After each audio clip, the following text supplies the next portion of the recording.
I'm grateful you joined tonight. Right now, as you rest, your brain is clearing toxins that built up during your waking hours. A cleaning process that only happens during sleep. Tonight, you'll discover what happens when that cleaning never comes. And by the end, you'll understand why your brain always chooses sleep over everything else. Welcome to Psychology for Sleep. Wherever you are right now, perhaps feeling that familiar heaviness in your eyelids, or simply grateful to finally be still after a long day, allow yourself to sink deeper into this moment. We'll journey through 100 psychology facts about exhaustion and the sleepless brain.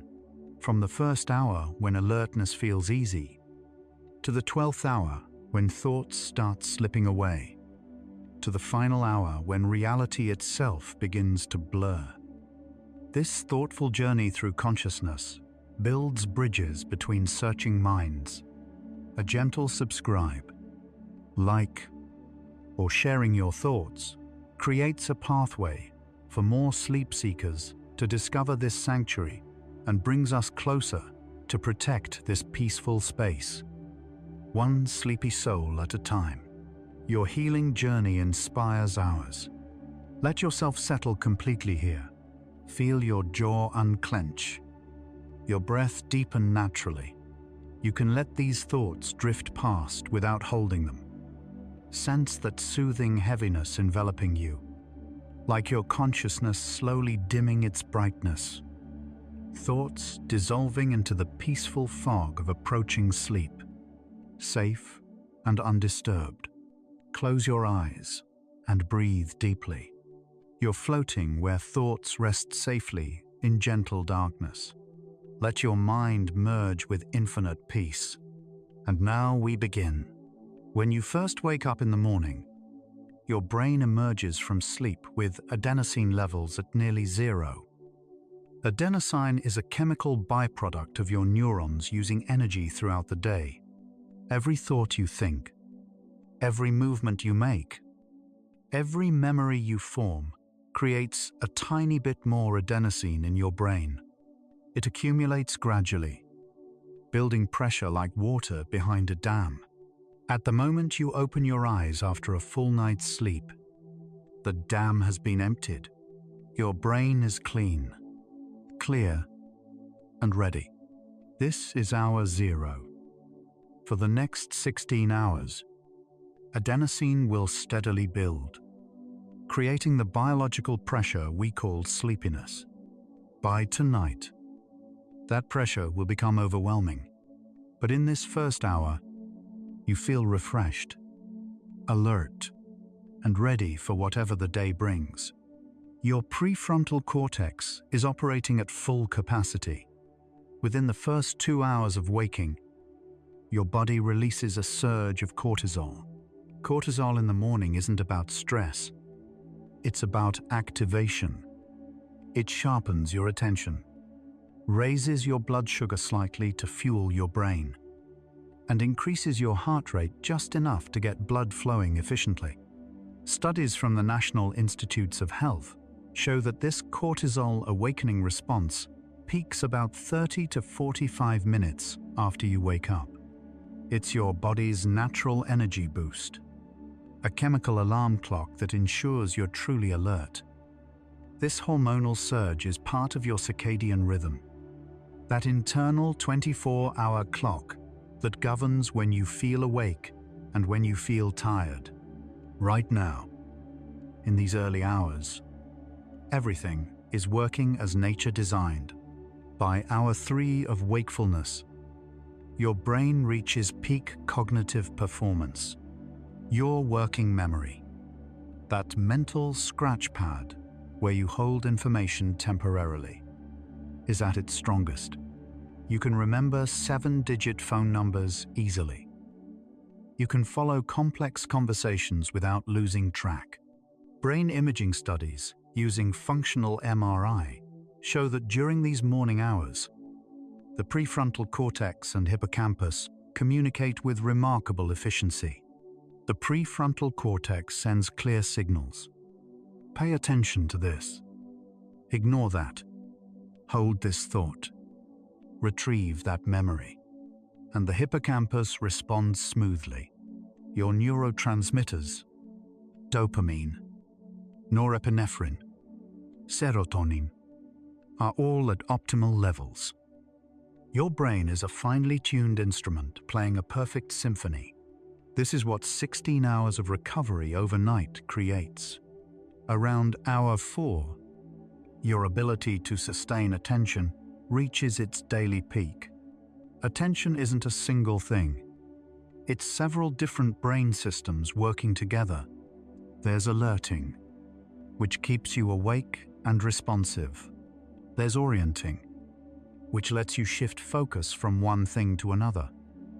And there's executive control, which helps you stay focused on what matters while ignoring distractions. All three systems are humming along perfectly right now. Studies measuring sustained attention through continuous performance tasks show that error rates are lowest in the mid-morning hours for most people.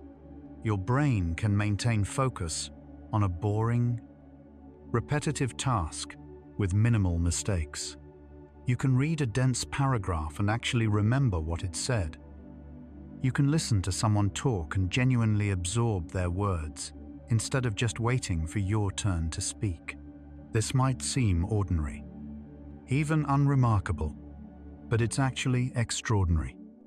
It's the result of a healthy, rested brain operating as evolution intended. By hour 5, which for most people falls somewhere in the early afternoon, you might notice a subtle shift. This is the beginning of what chronobiologists call the post-lunch dip, though it happens even if you skip lunch entirely. Your circadian rhythm isn't a straight line. It's a wave, with natural peaks and valleys. One of those valleys occurs roughly 7 to 8 hours after waking. Your core body temperature drops slightly, maybe half a degree Fahrenheit. Your alertness softens just a bit. You might feel a gentle pull toward rest, a quiet suggestion from your brain that a nap would be nice. In many cultures, this is siesta time, a recognition that the human body naturally wants a brief pause in the middle of the day. But in modern life, most people push through it with caffeine or willpower, and usually, within an hour or two, the dip passes and alertness rises again. This is still well within the range of normal. Your adenosine levels are building, but they're not yet overwhelming.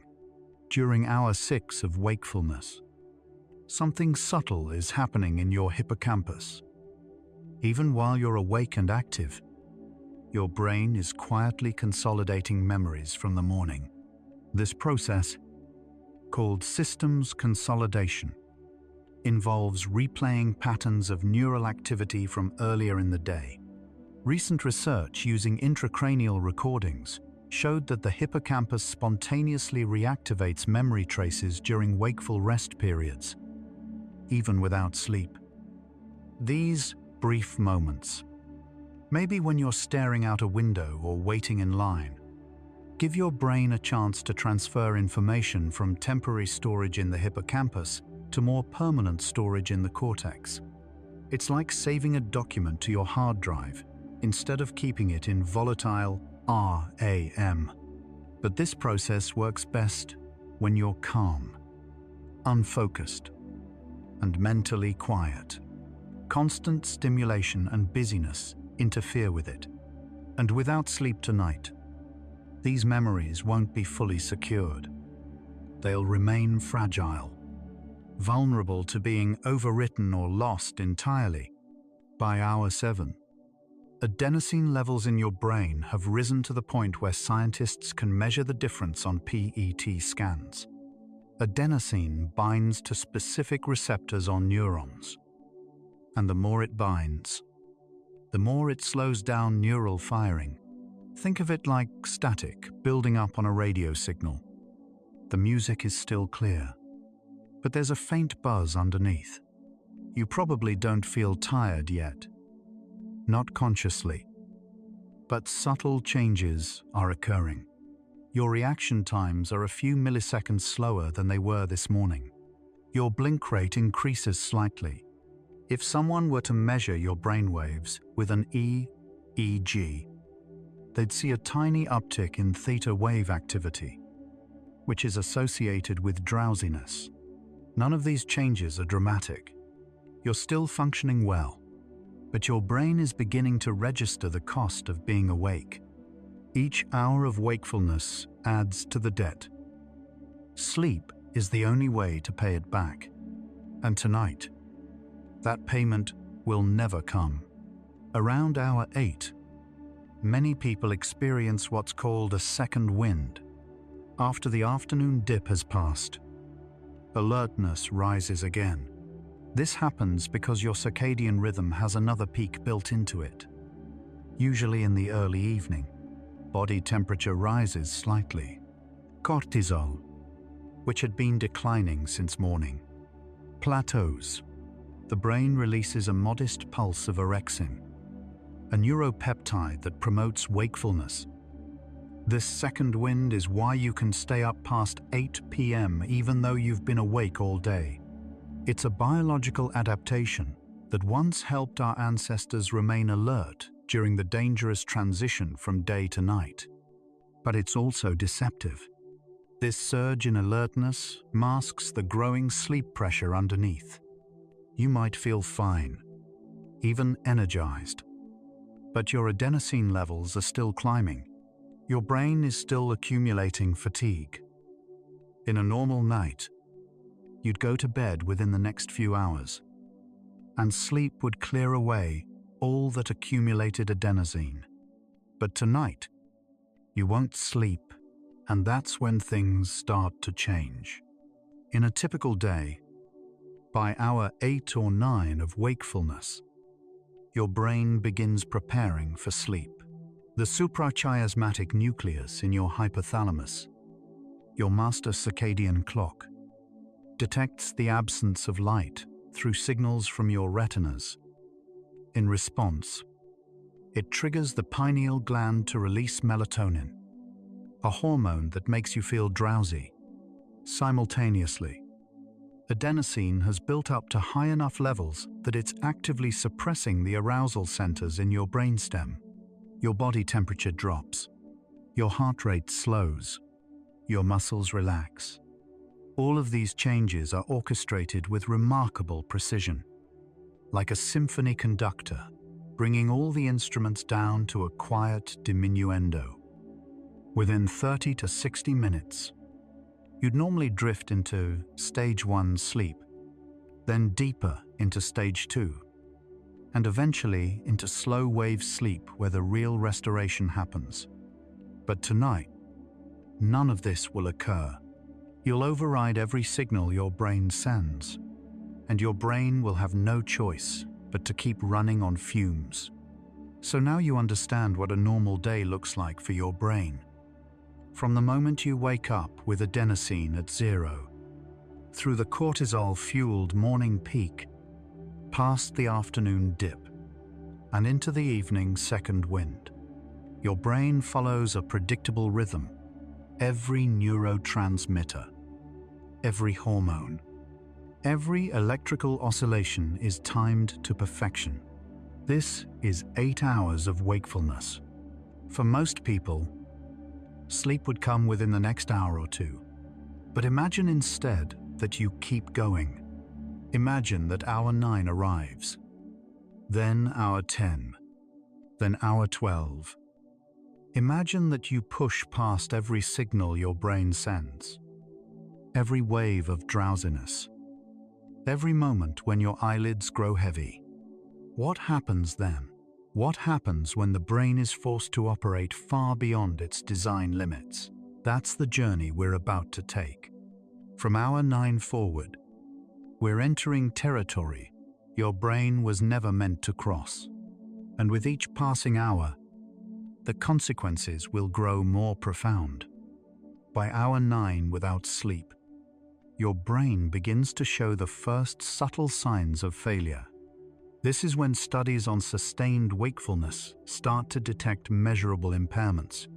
Your working memory, that mental scratchpad we talked about earlier, begins to shrink. Instead of holding 7 items in mind, you can now manage maybe 5 or 6. You might read a sentence and forget the beginning by the time you reach the end. You might start to tell a story and lose track of where you are going. These aren't dramatic failures. You're still mostly functional, but precision is slipping. Research using the psychomotor vigilance task, a simple test where you press a button as fast as possible when a light appears, shows that reaction times start to slow measurably around this point. The delay is small, maybe 20 or 30 milliseconds, but it's there. Your brain is struggling to maintain the speed and accuracy it had this morning. The adenosine pressure is building, and no amount of willpower can stop it. Around hour 10, the frontal lobes of your brain, those areas behind your forehead responsible for executive function, begin to show selective vulnerability to sleep deprivation. Brain imaging studies from Walter Reed, Army Institute of Research, reveal that after just 10 hours of extended wakefulness, glucose metabolism in the prefrontal cortex starts to decline. Your brain is running out of fuel in the areas that handle planning, impulse control, and complex reasoning. Meanwhile, more primitive regions like the amygdala, your emotional alarm system, remain relatively active. This creates an imbalance. The rational part of your brain that says think before you act is weakening, while the emotional part that says react now, think later stays strong. You might snap at someone over a minor annoyance. You might make an impulsive decision you'd normally reconsider. You're starting to lose the very thing that makes human cognition sophisticated: the ability to pause, reflect, and choose your response deliberately. By hour 11, your hippocampus, the brain structure most critical for forming new long-term memories, is struggling significantly. A landmark study from UC Berkeley, published in Current Biology, showed that after 11 hours of wakefulness without subsequent sleep, the hippocampus's ability to encode new episodic memories drops by approximately 30%. What does this mean in practical terms? It means you can experience something, have a conversation, read an article, attend a meeting, but hours later, you'll have only the vaguest recollection of it. The information never properly encoded. It's like trying to record video on a camera with a failing battery. The lens is open. The scene is there. But nothing's actually being saved to the memory card. And unlike other cognitive functions that might recover with a brief rest, memory encoding requires deep sleep to function properly. Every hour you stay awake beyond this point, you're essentially living through experiences that your brain won't be able to retrieve tomorrow. Around hour 12 without sleep, your ability to make good decisions begins to deteriorate in measurable ways. Researchers at Duke University studying sleep-deprived decision-making found that people who have been awake for 12 hours or more start to exhibit what's called optimism bias. They overestimate the probability of positive outcomes and underestimate risks. In gambling tasks, they make riskier bets. In medical simulations, doctors who've been awake this long are more likely to choose aggressive treatments without fully considering side effects. This isn't about being reckless or careless. It's about the brain's risk assessment circuitry misfiring. The orbital frontal cortex, which normally integrates emotional information with logical analysis to guide decisions, isn't communicating effectively with other brain regions. So you end up making choices based on incomplete information or emotional impulses rather than careful reasoning. Small decisions might not matter much, but important ones, whether to drive home, whether to sign a contract, whether to have a difficult conversation, these can go badly wrong. 12 hours awake. For a person who woke up at 7 a.m., it's now 7 p.m. In a normal day, you'd be winding down, maybe having dinner, feeling pleasantly tired but still coherent. But if you're pushing through, staying awake, refusing sleep, you've just crossed an invisible line. You're now beyond the normal range of human wakefulness. Your adenosine levels are higher than they've ever been during a typical day. Your frontal lobes are struggling. Your hippocampus is failing to encode memories properly. Your decision-making is skewed. And yet, you might not feel that bad. You might feel tired. Sure, but not catastrophically so. This is the deceptive nature of sleep deprivation. It creeps up gradually.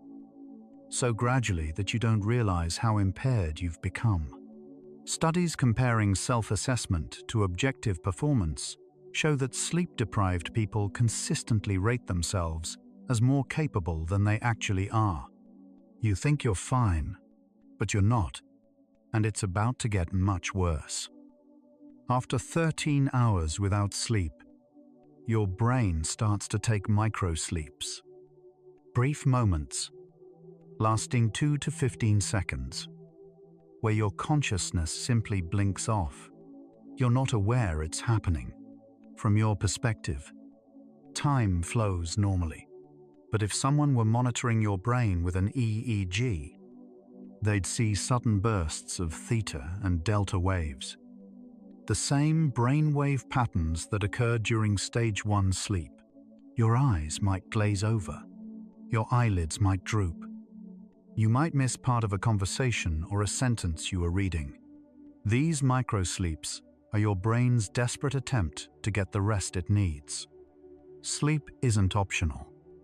It's a biological imperative. And when you refuse to sleep voluntarily, your brain will start to take it involuntarily in tiny stolen moments. This is particularly dangerous if you're driving. Studies on drowsy driving accidents show that most crashes attributed to falling asleep at the wheel actually involved microsleeps. The driver thought they were awake right up until the impact. By hour 14, the connection between your prefrontal cortex and your amygdala, the highway that allows rational thought to regulate emotional reactions, is significantly weakened. Research from Harvard Medical School using fMRI scans showed that after 14 hours of sustained wakefulness, the amygdala becomes 60% or more reactive to negative emotional stimuli, while the prefrontal cortex's ability to modulate that reactivity drops substantially. In practical terms, this means small frustrations feel enormous. A mildly annoying comment from a coworker might make you want to snap back with unusual intensity. A sad news story might make you tear up when normally you'd just feel sympathetic. You're emotionally volatile, swinging from irritability to melancholy to anxious worry more rapidly than usual. And you might not understand why. It's not that you're weak or overly sensitive.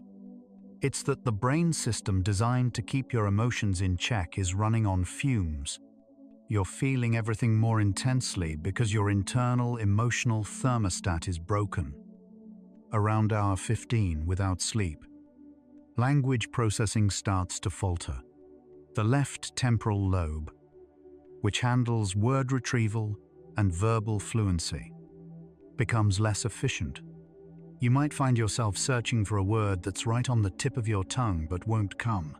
You might use the wrong word entirely, saying book when you meant clock because they're both objects. and your brain grabbed the first noun it could find. Your sentences might become simpler, less grammatically complex, because constructing elaborate phrases requires cognitive resources you no longer have. Studies analyzing speech patterns in sleep-deprived individuals show increased pauses, more filler words like and and more instances of trailing off mid-sentence. This isn't just about being tired. It's about the neural networks that support language literally slowing down. Neurons are firing less reliably. Synaptic transmission is sluggish, and so the effortless flow of words that you normally take for granted starts to stumble and stutter. By hour 16, fine motor coordination starts to decline. Your cerebellum, the brain structure at the back of your skull that orchestrates precise movements, depends heavily on optimal neurotransmitter function. When you're sleep-deprived, dopamine and norepinephrine levels drop, and the cerebellum's ability to coordinate muscle movements with split-second timing suffers. You might drop things more often. Your handwriting becomes messier. If you're typing, you make more typos. If you're playing a musical instrument or a sport that requires precise timing, your performance deteriorates noticeably. A study on surgical residents working extended shifts found that after 16 hours awake, their performance on laparoscopic surgery simulators, which require steady hands and precise movements, declined significantly compared to well-rested peers. These aren't huge failures. You can still walk, still pick up objects, still function. But the fine-tuned precision is gone. Every movement requires more conscious effort and delivers less accurate results. Around hour 17 without sleep, your brain shifts into a kind of survival mode. It starts prioritizing absolutely essential functions: breathing, heart rate, basic awareness, and allowing everything else to degrade.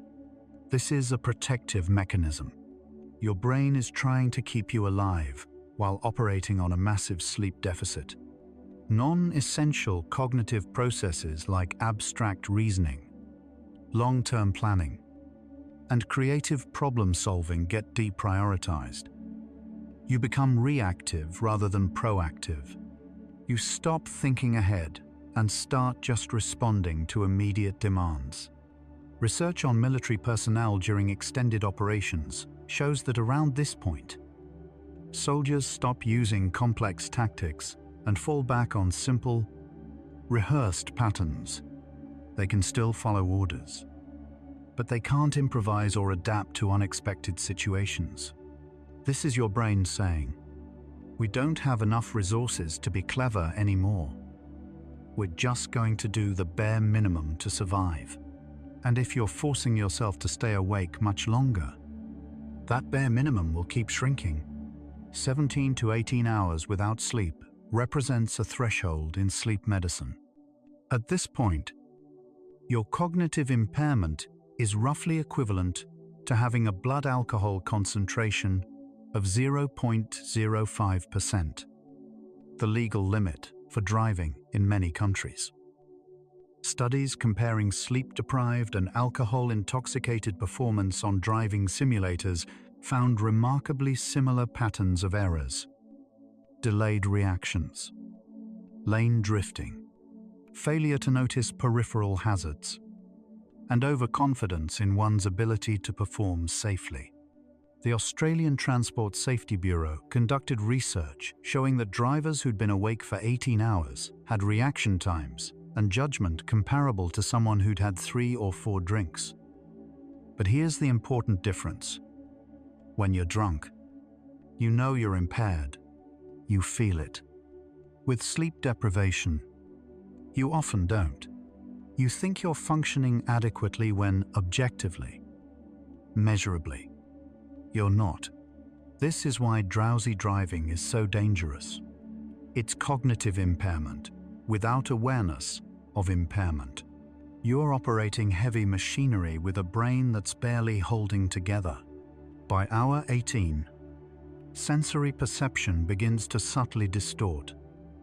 Your visual system, which normally filters and interprets light with remarkable accuracy, starts to glitch. Colors might seem slightly washed out. Movement in your peripheral vision might catch your attention more than usual. A shadow, a flicker, something that wasn't really there. This happens because the visual cortex at the back of your brain relies on consistent, reliable neural firing to construct a stable image of the world. When neurons are firing erratically due to sleep deprivation, that image becomes less stable. Auditory processing also changes. You might think you heard someone call your name when no one did. Background noise might seem louder or more intrusive.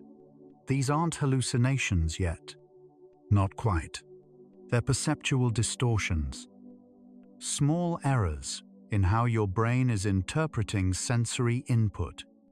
Reality is still mostly accurate. But there are little cracks forming.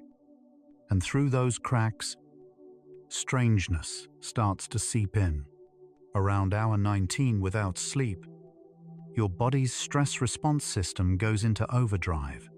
The hypothalamic pituitary adrenal axis, your body's main stress pathway, becomes dysregulated. Cortisol, which should be low in the evening, remains elevated. Adrenaline pulses through your system in irregular bursts. Your heart rate might spike for no apparent reason. You might feel a knot of tension in your chest or stomach. This isn't anxiety, though it feels similar.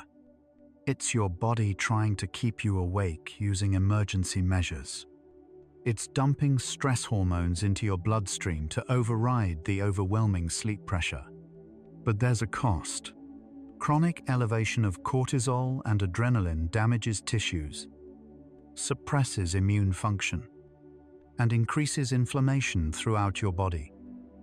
Research published in the Journal of Clinical Endocrinology found that just one night of total sleep deprivation causes cortisol levels to remain elevated for 48 hours afterward.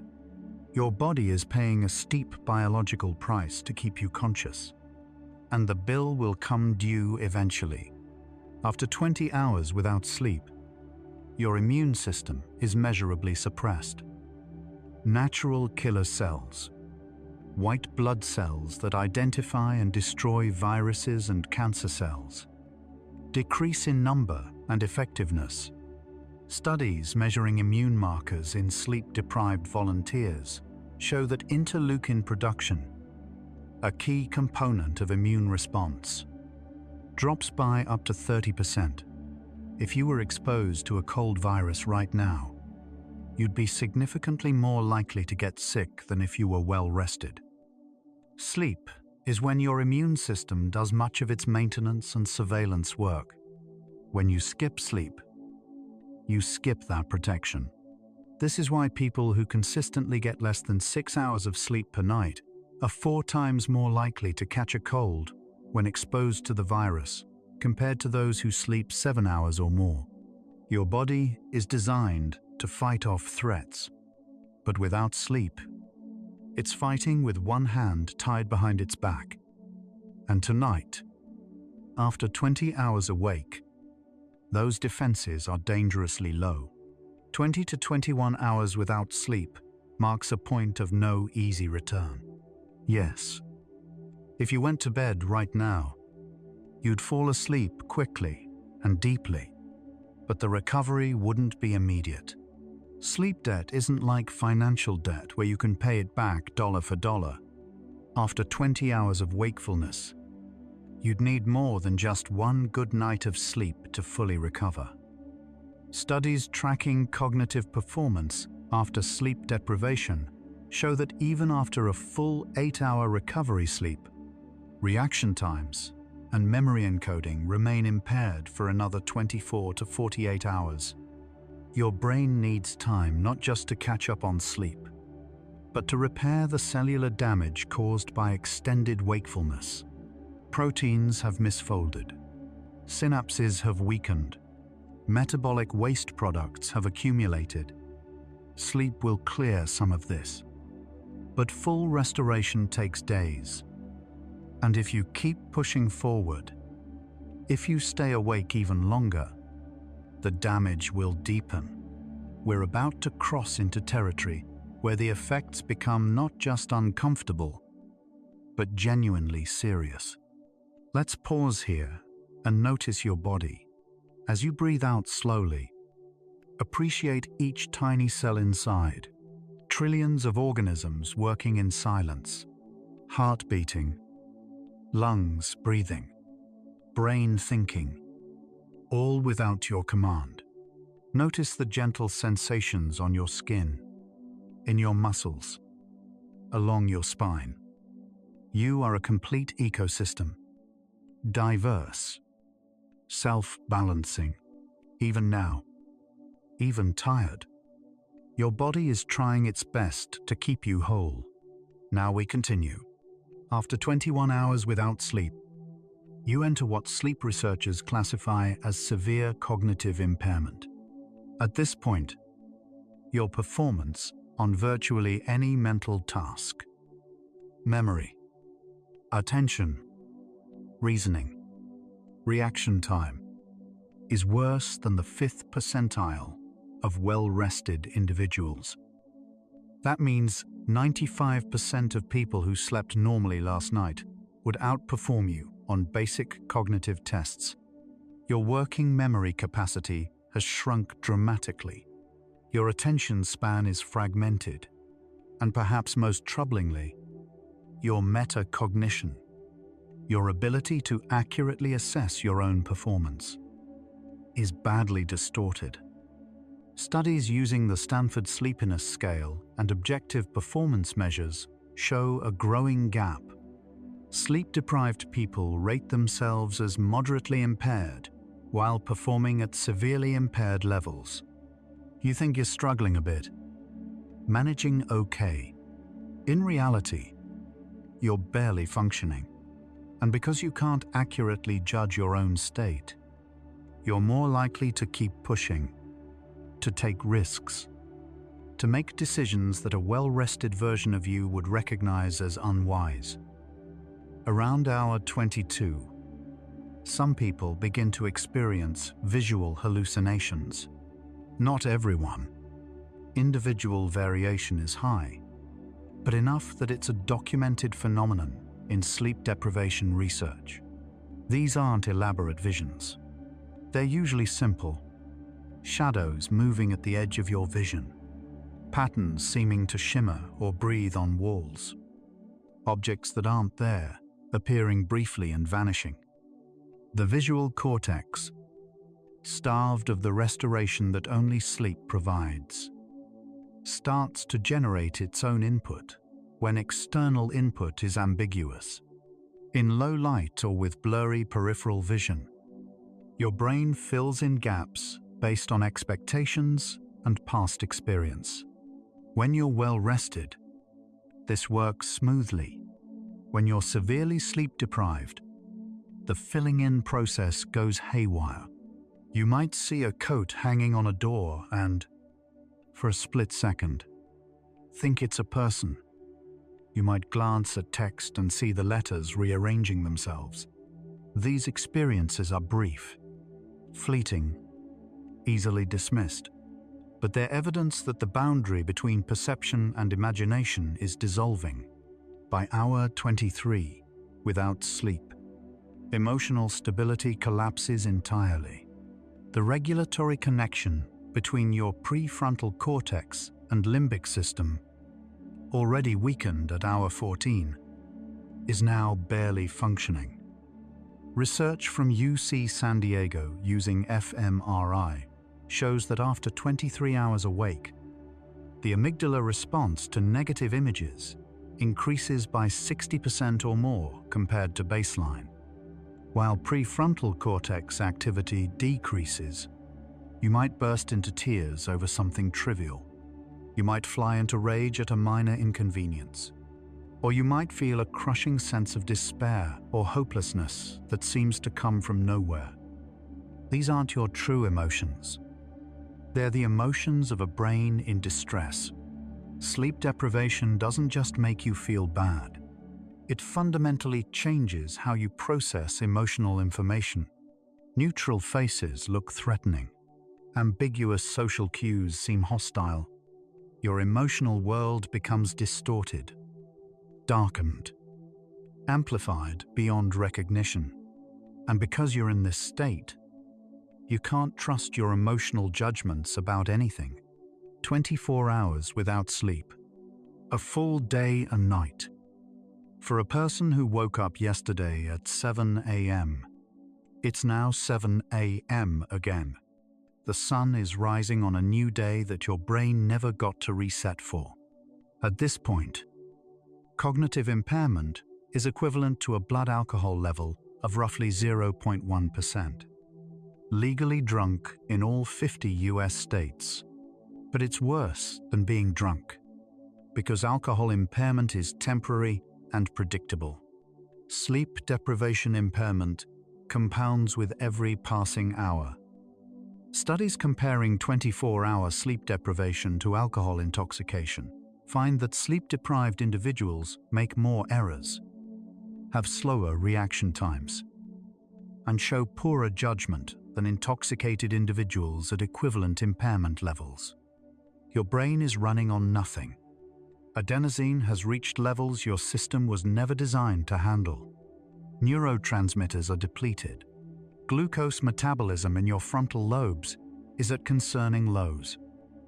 You are, neurologically speaking, barely holding on, and some people push even further. The longest scientifically documented period of sleeplessness is 11 days.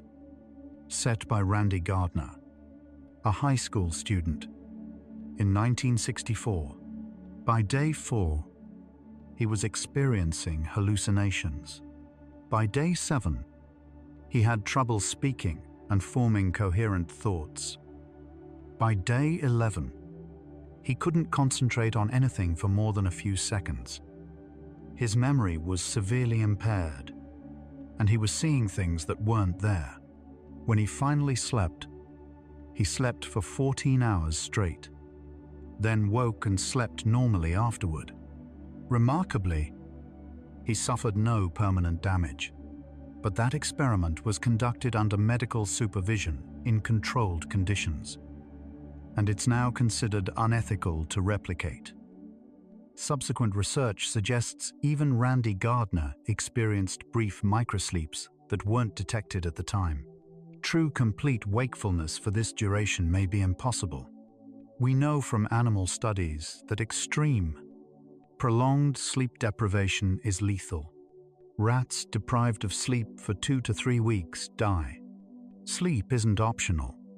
It's life-sustaining, and at 24 hours, you're testing those limits. There's a common belief that you can catch up on lost sleep by sleeping extra on weekends or taking long naps. But sleep debt doesn't work like a bank account. Research from Penn State's Sleep Research Lab shows that after multiple nights of restricted sleep, even 3 full nights of recovery sleep don't completely restore cognitive function to baseline levels. And after acute total sleep deprivation, like staying awake for 24 hours, recovery is incomplete even after several days. Some cognitive functions bounce back relatively quickly. Reaction time and attention improve significantly after 1 good night of sleep. But others, like memory consolidation and emotional regulation, remain impaired for much longer. And there's evidence that chronic sleep deprivation may cause lasting changes to brain structure. MRI studies show that people who consistently get insufficient sleep have reduced gray matter volume in prefrontal regions. Sleep is not something you can borrow against without consequence. The debt is real, and it's paid in ways you might not even notice. Sleep deprivation and alcohol intoxication produce similar levels of cognitive impairment, but they feel completely different. When you're drunk, you know it. You feel the disinhibition, the loss of coordination, the foggy thinking. There's a subjective awareness of being altered. But with sleep deprivation, especially after the first 24 hours, many people don't feel as impaired as they actually are.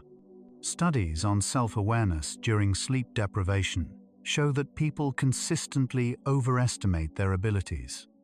They think they can still drive safely, work effectively, make good decisions. This is because sleep deprivation impairs the very brain regions, the prefrontal cortex, that would normally allow you to assess your own cognitive state. It's a challenging paradox. The more impaired you become, the less able you are to recognize that impairment. Alcohol shuts down your judgment, but leaves your awareness of being altered relatively intact. Sleep deprivation shuts down both. You're impaired and unaware, and that makes it far more risky. After 24 hours without sleep, microsleeps become more frequent and longer in duration. What started as 2 to 3 second lapses at hour 13 now stretch to 10, 15, even 30 seconds. Your eyes might remain open, but your brain has entered a sleep state. If you're sitting down, you might slump forward slightly. If you're driving, the car might drift across lanes before you jerk back to awareness. These microsleeps are involuntary and unavoidable. No amount of willpower, caffeine, or physical activity can prevent them once they start. Your brain has reached a point where it will take sleep by force if you won't give it voluntarily. Studies using driving simulators show that after 24 hours awake, participants experience microsleeps every few minutes, often without realizing it. They report feeling continuously awake, but the EEG tells a different story. Their brains are cycling in and out of sleep states constantly. You're no longer choosing to stay awake. You're just stealing moments of consciousness between brief, involuntary sleeps. Every moment you're awake right now, after 24 hours without sleep, you're experiencing things that your brain cannot properly encode into long-term memory. Conversations, events, thoughts. They're passing through your consciousness, but they're not sticking. The hippocampus requires sleep to consolidate memories, to transfer them from temporary storage into long-term storage. Without sleep, new memories remain fragile, vulnerable, likely to disappear entirely. Research shows that if you learn something while sleep-deprived and then sleep normally, you'll retain some of that information. But if you stay awake continuously, almost none of it will survive. Imagine living through an entire day and having almost no recollection of it tomorrow. That's what severe sleep deprivation does. You're not just tired, you're experiencing a form of temporary amnesia. The world is flowing past you, but your brain can't hold on to it. You're awake, but not fully present. You're alive, but not fully recording the experience of being alive. Sustained attention, the ability to focus on one task for an extended period, is one of the first and most dramatically affected cognitive functions in sleep deprivation. After 24 hours without sleep, your performance on vigilance tasks drops by 40 to 50%. If you're doing something repetitive, like monitoring a screen or driving on a highway, your mind will wander constantly. You'll miss information that matters. You'll fail to notice changes. And most worryingly, You won't realize you've missed anything. The brain's attentional networks rely on the neurotransmitters, norepinephrine and dopamine, to maintain focus. Both are depleted after prolonged wakefulness. The result is what researchers call attentional lapses, moments where your mind simply isn't processing external information, even though your eyes are open and directed at the task. Air traffic controllers, truck drivers, medical residents, anyone whose job requires sustained vigilance, becomes worryingly unreliable after 24 hours awake.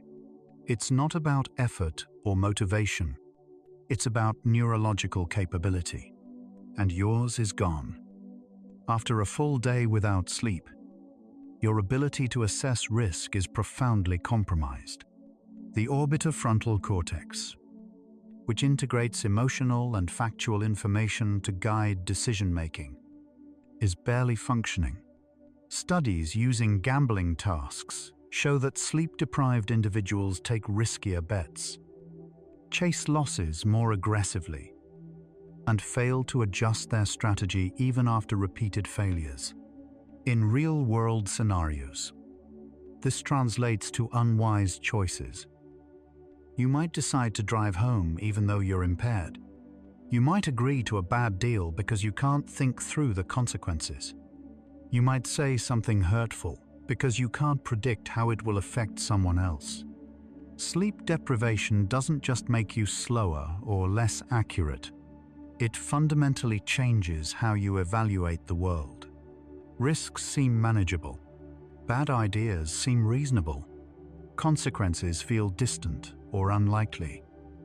You're making decisions with a broken risk calculator, and you don't realize the calculator is broken. That's why sleep-deprived people cause accidents. They genuinely don't see the danger until it's too late. Physical coordination continues to deteriorate after 24 hours without sleep. Your cerebellum and basal ganglia, the brain regions responsible for smooth, precise movements, depend on stable neurotransmitter levels and consistent neural timing. Both are disrupted by sleep deprivation. Simple tasks become difficult. You might reach for a cup and knock it over. You might misjudge the height of a step and stumble. Your reaction time to unexpected events, like a ball thrown toward you or a car stopping suddenly, slows by hundreds of milliseconds. That might not sound like much, but at highway speeds, a 300 millisecond delay in braking is the difference between stopping safely and crashing. Studies on athletes show that sleep deprivation reduces sprint speed, accuracy in target sports, and endurance by measurable amounts. Even professional performers, musicians, surgeons, dancers, whose skills are highly practiced and automatic, show degraded performance after missing one night of sleep. If your body feels clumsy and unreliable right now, it's because it is. Your brain has lost the ability to control it precisely. Word retrieval, the ability to summon the exact word you need when you need it, declines sharply after 24 hours without sleep. The left temporal lobe, where verbal memories are stored and accessed, depends on efficient synaptic transmission. When you're sleep-deprived, synapses fire less reliably, and the associations between concepts and words weaken. You might describe an object with clumsy phrases, the thing you write with instead of pen, because the direct path to the word is temporarily broken. Your vocabulary seems to shrink. Your sentences become simpler, more childlike, and in conversations, you might trail off mid-sentence because you've forgotten what you were trying to say. Researchers analyzing speech patterns in sleep-deprived individuals found increased use of vague terms like stuff and thing, longer pauses, and more false starts. This isn't about intelligence, it's about access. The words are still in your brain somewhere, stored in long-term memory, but the retrieval system is failing. The library is intact, but the librarian has gone home. Creativity. The ability to make novel connections between disparate ideas is severely impaired by sleep deprivation. The default mode network, a collection of brain regions active during mind-wandering and creative thinking, requires functional connectivity between the prefrontal cortex, posterior cingulate cortex, and medial temporal lobes. Sleep deprivation disrupts these connections. Studies testing divergent thinking, the ability to generate multiple solutions to open-ended problems, show significant declines after 24 hours without sleep. You become mentally rigid, locked into familiar patterns, unable to see new possibilities. If you're trying to solve a problem that requires insight or innovation, you'll likely fail. You can still execute well-practiced routines, but anything that requires mental flexibility or original thinking is beyond your current capacity. This is why major creative breakthroughs rarely happen when you're exhausted. The brain needs rest not just to restore energy, but to allow the kind of loose, associative thinking that leads to new ideas. Right now, that capacity is offline. So here we are, 24 hours without sleep.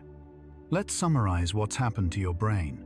Your prefrontal cortex, the seat of executive function, is operating at a fraction of its normal capacity.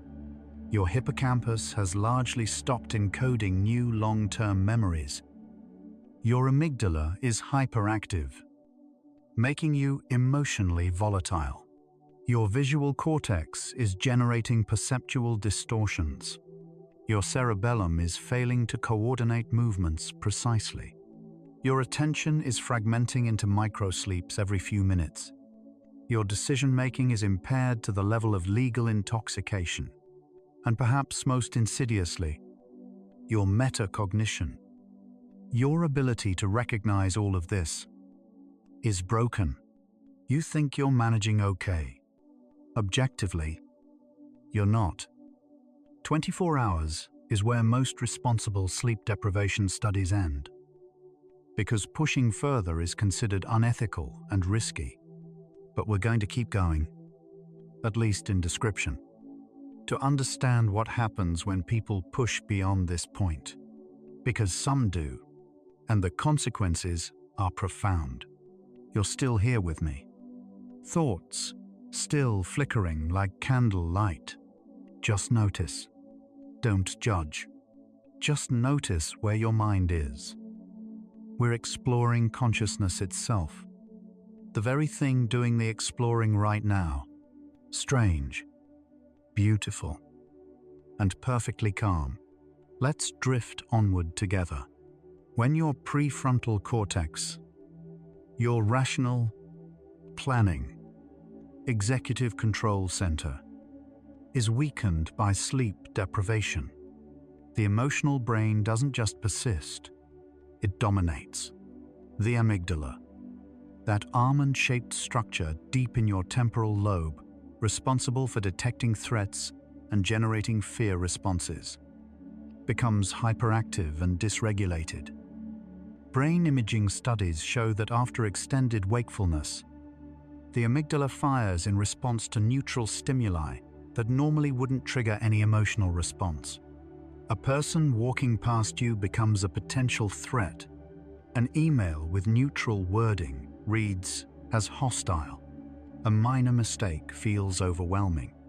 This isn't paranoia or anxiety disorder, though it mimics both. It's the predictable result of a brain that's lost its ability to accurately gauge threat levels. Evolution designed your amygdala to be hypersensitive. Better to flee from a shadow that turns out to be nothing than to ignore a shadow that turns out to be a predator. But normally, your prefrontal cortex provides context, calms false alarms, and allows rational assessment. Without that regulation, you're living in a state of constant, low-grade alarm. One of the more troubling effects of sleep deprivation is the decline in empathy. Your ability to understand and share the feelings of others. Research from UC Berkeley showed that after just one night of total sleep deprivation, participants were significantly less able to accurately read emotional expressions on faces. They misidentified neutral faces as threatening and failed to recognize subtle emotional cues that well-rested individuals easily detected.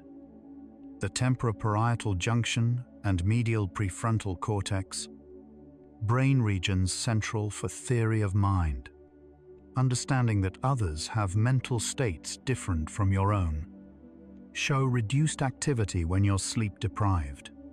In practical terms, this means you become more self-centered, less attuned to others' needs, and more likely to say or do things that hurt people without realizing it. You're not deliberately being callous. Your brain simply lacks the resources to model other minds accurately. Social relationships suffer, conflicts escalate, and you might not understand why people seem upset with you, because you can't properly perceive the impact of your own behavior. Impulse control, the ability to resist immediate gratification in favor of long-term goals, collapses under sleep deprivation. The ventromedial prefrontal cortex, which inhibits impulsive behaviors, requires consistent dopamine signaling to function properly. After 24 hours without sleep, dopamine levels are erratic and depleted in key regions. Studies using delay discounting tasks, where participants choose between a small reward now or a larger reward later, show that sleep-deprived individuals heavily favor immediate rewards. They can't wait. They can't delay. They want satisfaction now, even if it's unwise. This applies to everything: food, spending money, sexual behavior, confrontational responses. If you've ever sent a regrettable late-night text, bought something impulsively at 3 a.m., or eaten an entire bag of chips despite not being hungry, you've experienced this effect. Sleep deprivation doesn't just make you tired. It makes you impulsive, disinhibited, and short-sighted. The part of your brain that says, wait, think about, this has gone offline. Pain perception changes dramatically with sleep deprivation. Studies using standardized pain tests, applying heat, pressure, or cold to the skin, show that after 24 hours without sleep, people report pain at lower intensities than they would when well rested. A stimulus that felt mildly uncomfortable yesterday now feels genuinely painful. This happens because sleep deprivation increases inflammatory markers throughout your body, including in the central nervous system. Cytokines like IL-6 and TNF-alpha, which signal tissue damage and trigger pain responses, remain elevated. Additionally, the descending pain modulation system, your brain's built-in pain suppression pathway, weakens without sleep, so you feel pain more intensely and have less ability to mentally override it. Chronic pain conditions worsen during periods of poor sleep. Headaches become more frequent and severe. Old injuries ache. Even sitting in one position too long becomes uncomfortable. Your body isn't more damaged than before, but your experience of damage is amplified. Everything hurts more when you're exhausted. By this point in extended wakefulness, your immune system has entered a state of distress. White blood cell counts drop. Natural killer cell activity declines by up to 70%. Pro-inflammatory cytokines increase, while anti-inflammatory signals weaken, creating a state of systemic inflammation. This isn't just about catching colds more easily. Sleep deprivation impairs vaccine effectiveness. Studies show that people who sleep less than 6 hours per night after receiving a flu shot produce 50% fewer antibodies than those who sleep normally. Wound healing slows. If you cut yourself, it will take longer to close and be more prone to infection. Cancer surveillance. The process by which immune cells identify and destroy abnormal cells before they become tumors is compromised. One night of total sleep deprivation causes measurable increases in circulating markers of cellular damage. Your body is literally breaking down at the molecular level. Sleep is when repair happens. Without it, you're accumulating damage faster than you can fix it. Sleep deprivation throws your metabolic system into chaos. After just one night without sleep, insulin sensitivity drops by up to 30%. Your cells become resistant to insulin, unable to efficiently absorb glucose from your bloodstream. As a result, blood sugar levels spike, even if you haven't eaten anything unusual. Studies show that sleep-deprived individuals have blood sugar responses similar to people with prediabetes. Additionally, the hormones that regulate hunger, leptin, which signals satiety, and ghrelin, which signals hunger, become dysregulated. Leptin drops, ghrelin rise. You feel constantly hungry, crave high-calorie foods, and struggle to feel satisfied even after eating. This is why sleep-deprived people tend to overeat and gain weight. It's not lack of willpower. It's hormonal disruption. Your body is demanding energy because it's in a state of metabolic emergency. But the energy you consume isn't being used efficiently, creating a difficult cycle of craving, eating, and still feeling depleted. Your cardiovascular system is under significant strain after extended wakefulness. Heart rate variability, the natural variation in time between heartbeats, which is a marker of autonomic nervous system health, decreases. Your heart beats in a more rigid, less adaptive rhythm. Blood pressure rises as stress hormones keep your system in a state of heightened arousal. Studies show that even a single night of total sleep deprivation increases systolic blood pressure by 5 to 10 millimeters of mercury in healthy adults.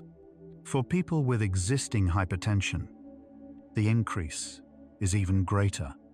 Additionally, inflammatory markers in your blood vessels increase, promoting atherosclerosis, the buildup of plaques in arterial walls. Chronic short sleep is associated with increased risk of heart attack and stroke. One night won't cause immediate cardiac damage, but it reveals how delicate the balance is. Your heart is working harder, less efficiently, and under more stress than it should be. And if you're older or have pre-existing heart conditions, the risk becomes more serious. Sleep deprivation disrupts nearly every hormonal system in your body. Growth hormone, which is normally released in pulses during deep sleep, drops dramatically. This hormone is essential not just for growth in children, but for tissue repair, muscle maintenance, and metabolic regulation in adults. Thyroid function becomes sluggish, slowing your metabolism and contributing to feelings of fatigue. Sex hormones, testosterone in men, estrogen and progesterone in women, decline after just a few nights of poor sleep. Men may experience reduced libido and erectile dysfunction. Women may experience irregular menstrual cycles. The hypothalamic pituitary axis, which coordinates hormonal signals throughout your body, loses its normal rhythmicity.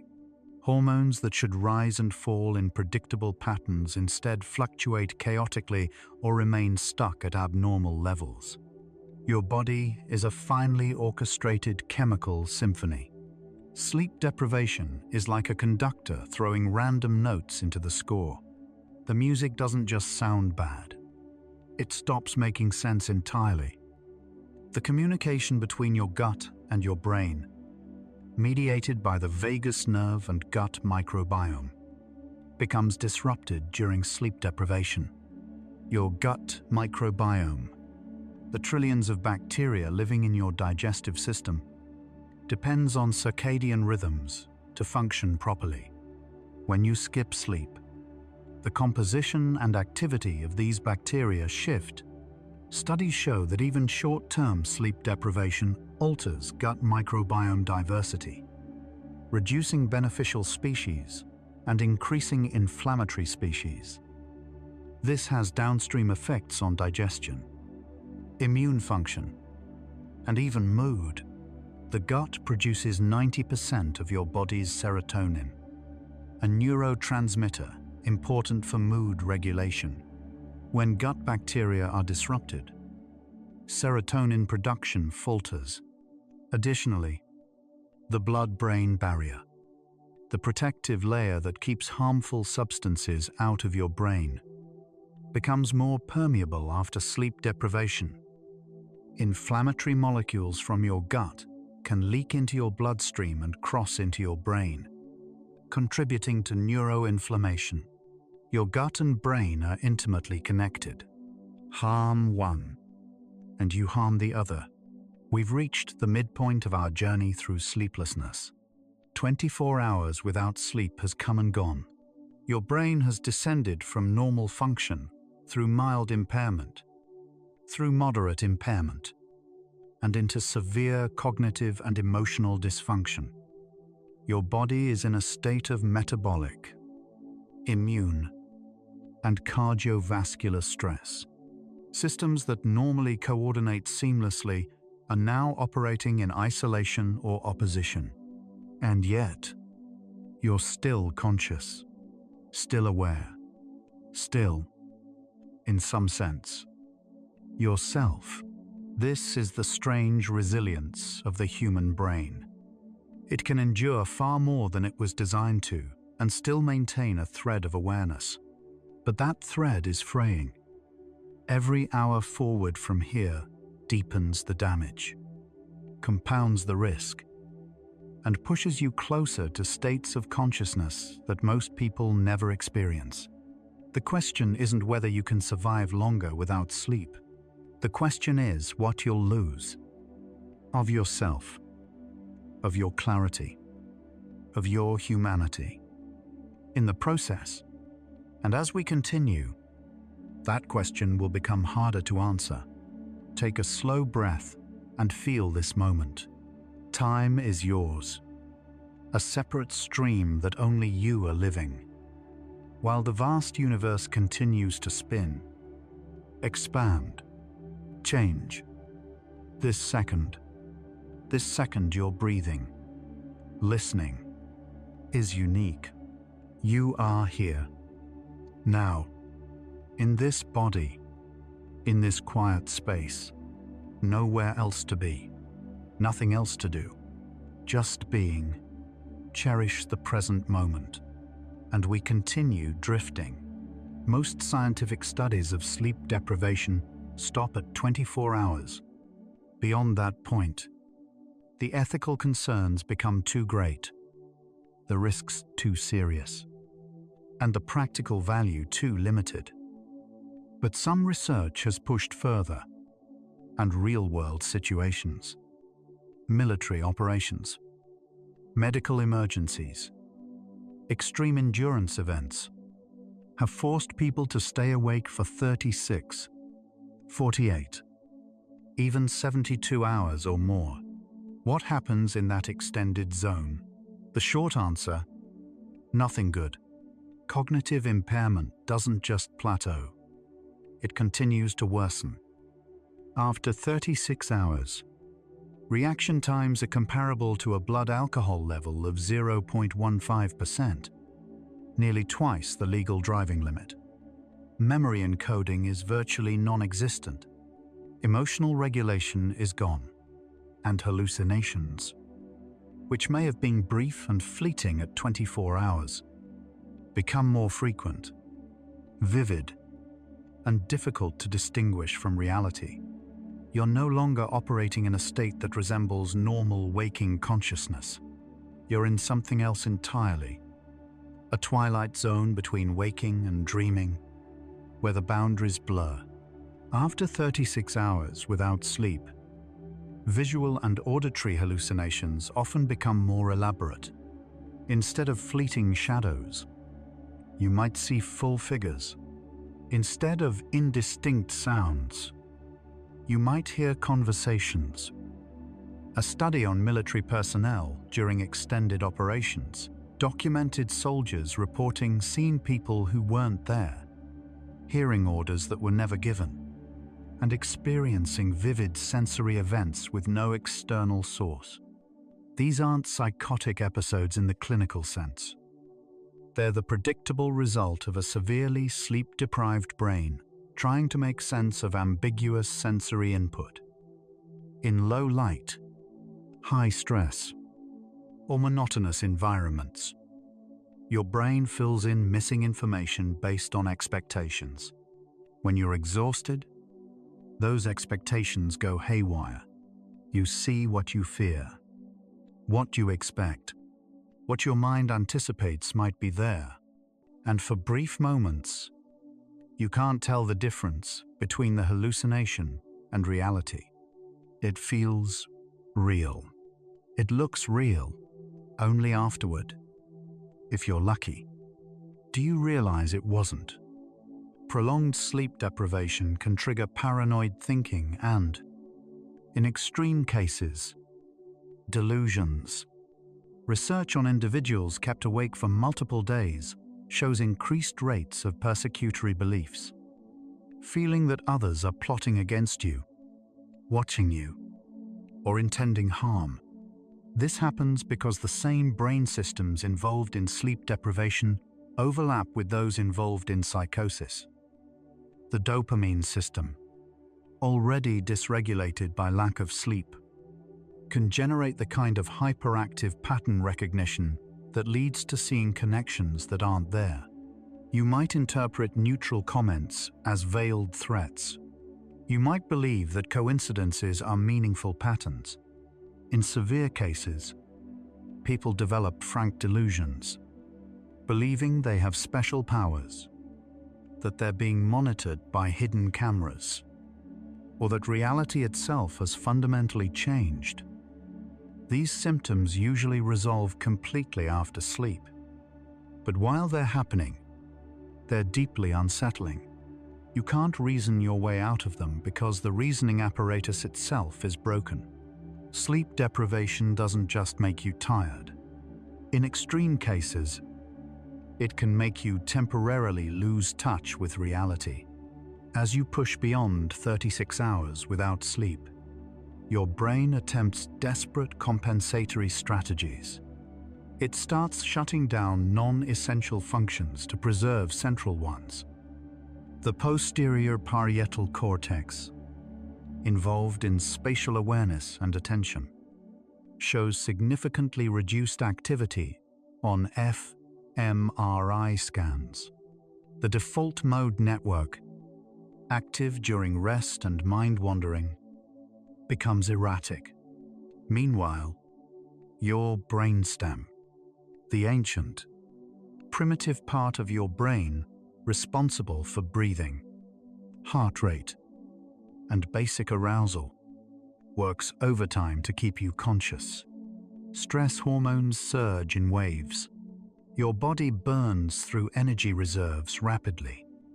Some people report a strange second wind around hour 36, a brief period where alertness seems to return. But this isn't recovery. It's your body dumping adrenaline and cortisol in a last-ditch effort to keep you awake. It feels like renewed energy, but it's actually a metabolic emergency, and it doesn't last. Within an hour or two, you'll crash even harder than before. One of the stranger effects of extreme sleep deprivation is a sense of identity fragmentation. People report feeling disconnected from themselves, as if they're observing their own actions from a distance. Psychologists call this depersonalization, your sense of being a unified, continuous self. Something you normally take for granted depends on the prefrontal cortex integrating information about your body, your emotions, your memories, and your intentions into a coherent narrative. When that integration fails, the narrative breaks down. You might look in a mirror and feel like you're seeing a stranger. You might hear your own voice and wonder who's speaking. This isn't dissociative identity disorder. It's a temporary state caused by profound neural exhaustion. Your brain doesn't have the resources to maintain the complex, multi-layered sense of self that defines normal consciousness. You're still you, in some sense. But the feeling of being you, the subjective unity of experience, starts to fracture, and that's deeply unsettling. After extended sleep deprivation, your sense of time becomes profoundly distorted. Minutes can feel like hours. Hours can vanish in what seems like moments. The brain regions responsible for time perception, primarily the cerebellum and basal ganglia, rely on consistent neural oscillations to track duration. When those oscillations are disrupted by sleep loss, time tracking fails. Studies on sleep-deprived participants asked to estimate how much time has passed consistently show large errors in both directions, underestimating by 30% or overestimating by 50%. You might think you've been working on a task for 10 minutes when it's been 30, or you might feel like an hour has passed when it's only been 15 minutes. This makes it nearly impossible to plan, schedule, or coordinate activities effectively, and it contributes to the dreamlike quality of severe sleep deprivation, where events seem to flow without clear temporal structure, just like dreams do. Physical manifestations of extreme sleep deprivation become more pronounced after 36 hours. You might develop a tremor in your hands, subtle but noticeable when you try to perform fine motor tasks. You might experience involuntary muscle twitches, eyelids fluttering, facial muscles spasming, limbs jerking unexpectedly. These happen because the motor cortex and cerebellum, which normally coordinate smooth, intentional movements, are misfiring. Neurons are activating spontaneously or in uncoordinated patterns. Your body is becoming increasingly difficult to control. In extreme cases, people report a phenomenon called cataplexy-like episodes, brief moments where muscle tone drops suddenly, causing them to stumble or drop objects. This mimics a symptom of narcolepsy, a sleep disorder where REM sleep intrudes into waking. But in sleep deprivation, it's not a disorder. It's your brain forcing brief moments of REM like muscle paralysis because it's desperate to enter a sleep state, even while you're standing upright. While Randy Gardner holds the scientifically verified record of 11 days, there are anecdotal reports of longer periods of sleeplessness, though none properly documented.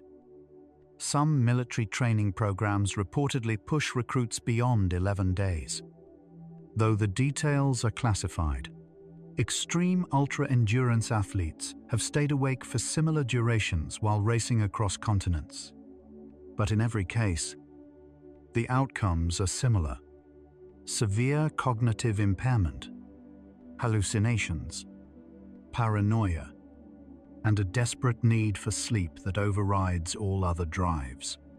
And importantly, none of these cases represent true total sleep deprivation, even when people believe they've stayed awake continuously. EEG monitoring reveals frequent microsleeps and brief periods of stage 1 sleep, often occurring with eyes open. The brain steals sleep wherever it can. True, complete, uninterrupted wakefulness for more than a few days may not be biologically possible. Your brain will force sleep, one way or another. The only question is whether it happens safely, lying down, or in a way that puts you at risk. If sleep makes us vulnerable, unable to find food, defend against predators, or respond to danger, why didn't evolution eliminate it? Why didn't some species evolve to stay awake permanently? The answer is simple. Sleep is too essential to eliminate. Every animal species studied, from fruit flies to elephants, sleeps in some form. Marine mammals have evolved unihemispheric sleep, where one half of the brain sleeps while the other stays awake, allowing them to surface for air. But they still sleep. Birds can sleep while flying. Fish sleep while drifting. No animal has escaped the need for sleep because the functions sleep serves: clearing metabolic waste, consolidating memories, regulating emotions, repairing tissues, can't be accomplished while awake. Sleep isn't a luxury or a weakness. It's a fundamental requirement of having a brain. Any organism that tried to eliminate sleep would accumulate damage faster than it could repair it. It would be outcompeted and die. Sleep is non-negotiable, and that truth is written into every corner of the biological world.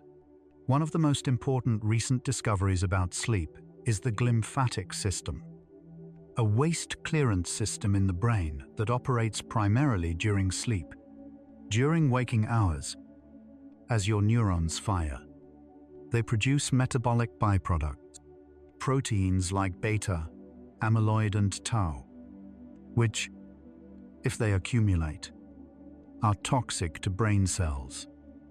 During sleep, especially deep, slow-wave sleep, the spaces between brain cells expand by up to 60%. Cerebrospinal fluid flows through these enlarged spaces, flushing out accumulated waste products and carrying them away to be filtered by the liver. This process is 10 times more active during sleep than during waking. When you skip sleep, waste accumulates. Beta amyloid, in particular, is strongly associated with Alzheimer's disease. Chronic sleep deprivation allows these proteins to build up night after night, potentially accelerating neurodegenerative processes. Sleep isn't passive rest, it's active cleaning, and without it, your brain is literally drowning in its own waste products. We've touched on memory before, but let's go deeper. Memory consolidation, the process of converting fragile short-term memories into stable long-term ones, requires specific stages of sleep.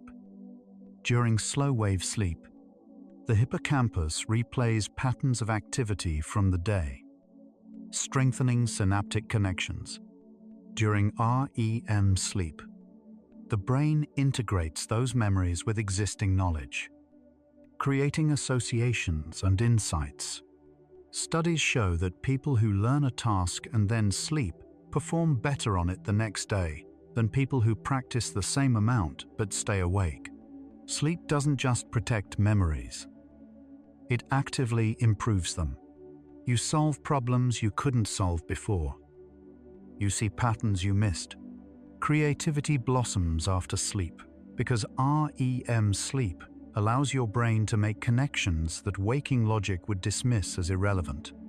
When you skip sleep, you lose all of this. Experiences flow through you without sticking. Learning becomes shallow and temporary. Skills don't improve. You're living, but not growing. You're experiencing, but not remembering. Sleep doesn't just consolidate factual memories. It also processes emotional memories, extracting meaning while reducing the intensity of negative emotions. During REM sleep, the amygdala, your emotional center, is active, but norepinephrine, the stress hormone, is at its lowest levels. This combination allows you to re-experience emotional events from the day without the full physiological stress response. Your brain is essentially conducting exposure therapy on itself, processing fear and sadness in a safe context. Studies on trauma show that when people are deprived of REM sleep after a traumatic event, they're more likely to develop PTSD. The emotional memory remains raw, unprocessed, and hyperactive. Sleep is how we digest emotions. It's how we wake up after a terrible day and feel slightly more capable of handling it. When you skip sleep, emotional wounds stay open. Grief doesn't soften. Anxiety doesn't ease. Anger doesn't cool. You carry yesterday's emotions into today at full intensity, and they accumulate like unpaid debts. From an evolutionary standpoint, sleep is a paradox.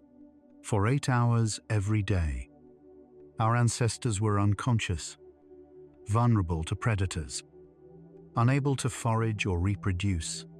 Why would natural selection preserve such a risky behavior? The answer is that the costs of not sleeping are even greater than the risks of sleeping. Animals that sleep are more successful at survival and reproduction than hypothetical animals that don't. Sleep improves learning, which helps animals find food and avoid danger. Sleep strengthens immune function, helping animals fight off infections. Sleep regulates emotions, helping animals make better social decisions. The evolutionary pressure wasn't to eliminate sleep, it was to protect it. Many animals have elaborate strategies to sleep safely. Sleeping in groups, sleeping in hidden locations, sleeping with one eye open. The investment in protecting sleep tells us how essential it is. Sleep is so fundamental that evolution has worked tirelessly to ensure it happens, even at great cost. That should tell us something. Underlying everything we've discussed is the circadian rhythm, your body's internal 24-hour clock. This clock is controlled by the suprachiasmatic nucleus, a tiny cluster of about 20,000 neurons in your hypothalamus. These neurons generate a self-sustaining rhythm of electrical activity that cycles approximately every 24 hours. Even in the absence of external cues, light entering your eyes resets this clock every day, keeping it synchronized with the external world. The circadian rhythm governs not just sleep and wakefulness, but also body temperature, hormone release, digestion, and immune function. When you stay awake all night, you're not just skipping sleep, you're desynchronizing every biological process in your body from its natural rhythm. This is why shift workers and people with chronic circadian disruption have higher rates of diabetes, heart disease, cancer, and mood disorders. You can force yourself to stay awake at the wrong time, but you can't force your body to function well while doing it. The rhythm persists, and when you fight it, you lose. Sleep debt isn't a metaphor. It's a measurable biological reality. If you need 8 hours of sleep per night and only get 6, you accumulate 2 hours of sleep debt. Over a week, that's 14 hours. Over a month, it's 60 hours. More than 2 full nights of sleep. And this debt doesn't just track hours. It tracks lost function. Studies show that people who sleep 6 hours per night for 2 weeks perform as poorly on cognitive tests as people who've been awake for 2 full nights. But here's the important part. The 6-hour group doesn't feel as impaired. They've adapted subjectively. They feel tired, but not catastrophically so. Yet objectively, they're severely impaired. This is the insidious nature of chronic sleep restriction. You adapt to feeling bad and stop noticing how impaired you are. You operate at 70% capacity and think it's normal. And meanwhile, the debt keeps growing, compounding, accumulating interest in the form of long-term health consequences. Some people claim they only need 4 or 5 hours of sleep per night and function perfectly. Most of them are wrong. True short sleep need exists. There's a rare genetic mutation in the DEC2 gene that allows some individuals to feel fully rested on 6 hours of sleep. But it affects less than 1% of the population. For everyone else, the belief that they're fine on minimal sleep is a delusion caused by impaired metacognition. You've adapted to feeling tired, so you think it's normal. But objective testing reveals impairments you don't consciously notice. Studies on self-identified short sleepers show that when actually tested, they perform worse on cognitive tasks than they realize and have higher markers of inflammation, metabolic dysfunction, and cardiovascular risk. If you think you're a short sleeper, you're almost certainly just chronically sleep-deprived and unaware of it. The human body requires 7 to 9 hours of sleep per night. There are no shortcuts. There is no hack. Sleep is not optional. Caffeine is the most widely used psychoactive drug in the world. It works by blocking adenosine receptors in your brain. Remember adenosine? That chemical byproduct of wakefulness that builds pressure for sleep. Caffeine doesn't eliminate it. It just prevents your brain from detecting it. The adenosine is still there, still accumulating, but you can't feel it. So you stay awake, alert, functional, even though biologically you're exhausted. When the caffeine wears off, usually 4 to 6 hours later, all that blocked adenosine hits your brain at once. This is the caffeine crash. And if you've been awake for many hours, the crash is sudden and heavy. Caffeine can be useful in the short term, but it's borrowing energy you don't actually have. You're writing checks your body can't cash. And chronic caffeine use to compensate for insufficient sleep creates a difficult cycle. You can't fall asleep because you're over-caffeinated. So you sleep poorly. So you need more caffeine. Eventually, you're trapped. When you finally sleep after 24 or more hours of wakefulness, your brain prioritizes what it needs most desperately. The first sleep is dominated by slow wave sleep, clearing accumulated waste products and restoring glucose metabolism in the frontal lobes. REM sleep, which processes emotions and consolidates memories, comes later in the recovery cycle. Your brain knows the order of operations. It repairs the foundation first, then rebuilds the higher functions.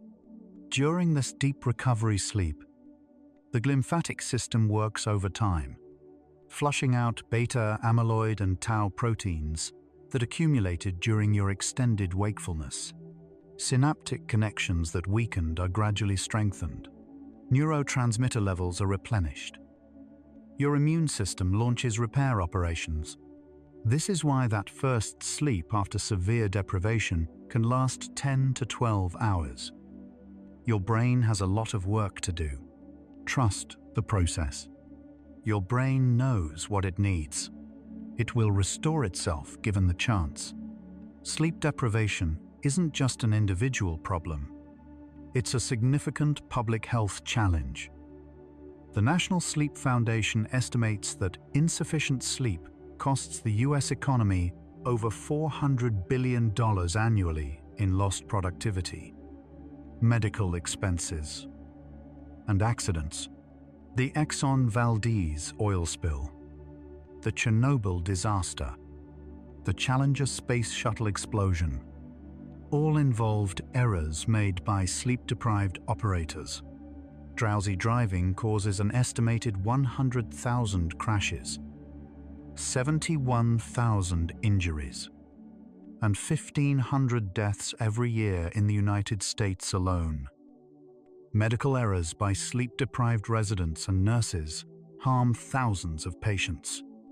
Yet, as a society, we glorify overwork, mock people who prioritize sleep, and structure education and work schedules in ways that make adequate sleep nearly impossible. We treat sleep as optional, as weakness, as something to minimize, and we're paying the price in lives lost, injuries sustained, and potential squandered. Sleep deprivation doesn't just hurt the individual, it hurts everyone. Humans are unique among animals in deliberately resisting sleep. Other animals sleep when they're tired. We alone fight it, push through it, see it as something to overcome. Why? Part of it is cultural. Many societies valorize productivity and stigmatize rest. Part of it is economic. Modern life demands long hours, shift work, constant availability. But part of it is psychological. Sleep represents loss of control. When you sleep, you're not accomplishing anything, not aware, not in command. For people with anxiety, sleep can feel worrying. What if something happens while you're unconscious? For people with trauma, sleep can bring nightmares. For people with busy minds, sleep is where unwanted thoughts surface. So we resist. We scroll our phones, watch one more episode, do one more task. Anything to avoid the vulnerability of sleep. But sleep isn't weakness. It's restoration. It's not loss of control. It's trust in your body's wisdom. And the resistance itself, the fight against sleep, is what causes suffering. Let's shift perspective for a moment. Instead of seeing sleep as lost time, see it as a gift your brain gives you every night. 8 hours where you don't have to think, decide, worry, or perform. 8 hours where your body repairs itself without your conscious effort. 8 hours where your mind processes emotions, consolidates learning, and solves problems in ways your waking mind cannot. Sleep is when your brain takes out the trash, when memories are filed away, when neural connections are pruned or strengthened. It's when your immune system launches its strongest attacks on infections. It's when growth hormone rebuilds tissues. Sleep isn't passive. It's profoundly active, doing work that cannot be done while you're awake. And it asks nothing of you except that you let go, trust the process, and allow yourself to be cared for by your own biology. Sleep is self-care at the deepest possible level. It's your brain loving you in the only language it knows. Restoration. Tiredness isn't failure. It's information. When your body tells you it's tired, it's not weak or broken.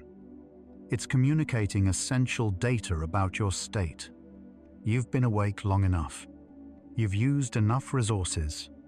It's time to rest. In our culture, we often treat tiredness as something to overcome, suppress, or ignore. We drink caffeine to override it. We push through with willpower. We shame ourselves for feeling tired. But tiredness is your brain's honest assessment of its own capacity. It's not lying to you. It's not exaggerating. It's telling you the truth. You need sleep. And the wise response isn't to fight that truth. It's to honor it, to listen to your body's signal and respond with rest. This doesn't mean you never push through tiredness when necessary. Sometimes you must. But it means you recognize the cost and prioritize recovery afterward. The wisdom isn't in ignoring tiredness. It's in respecting it as the valuable information it is. Sleep connects you to something larger than yourself.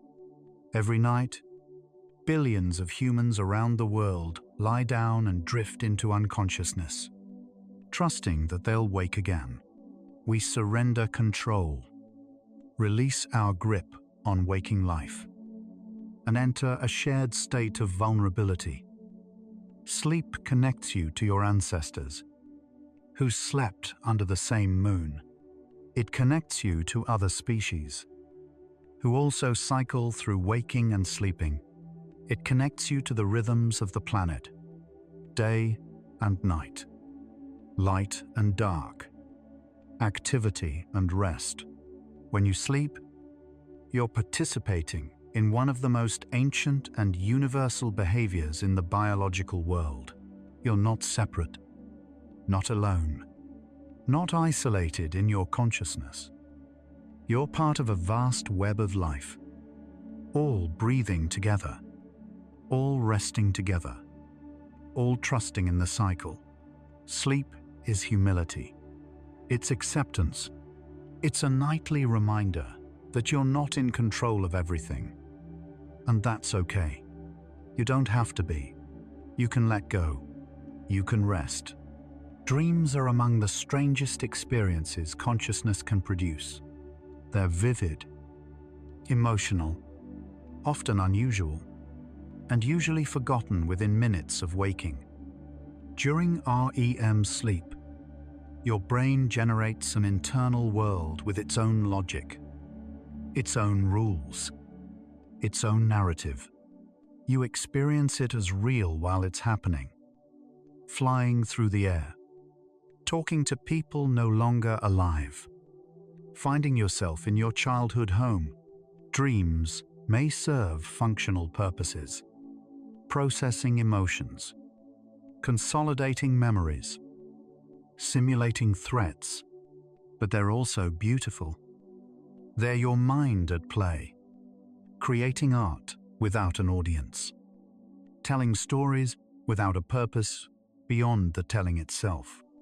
Some dreams are unsettling, some are sad, some are transcendent, but all of them are yours, uniquely yours, generated by the architecture of your individual brain.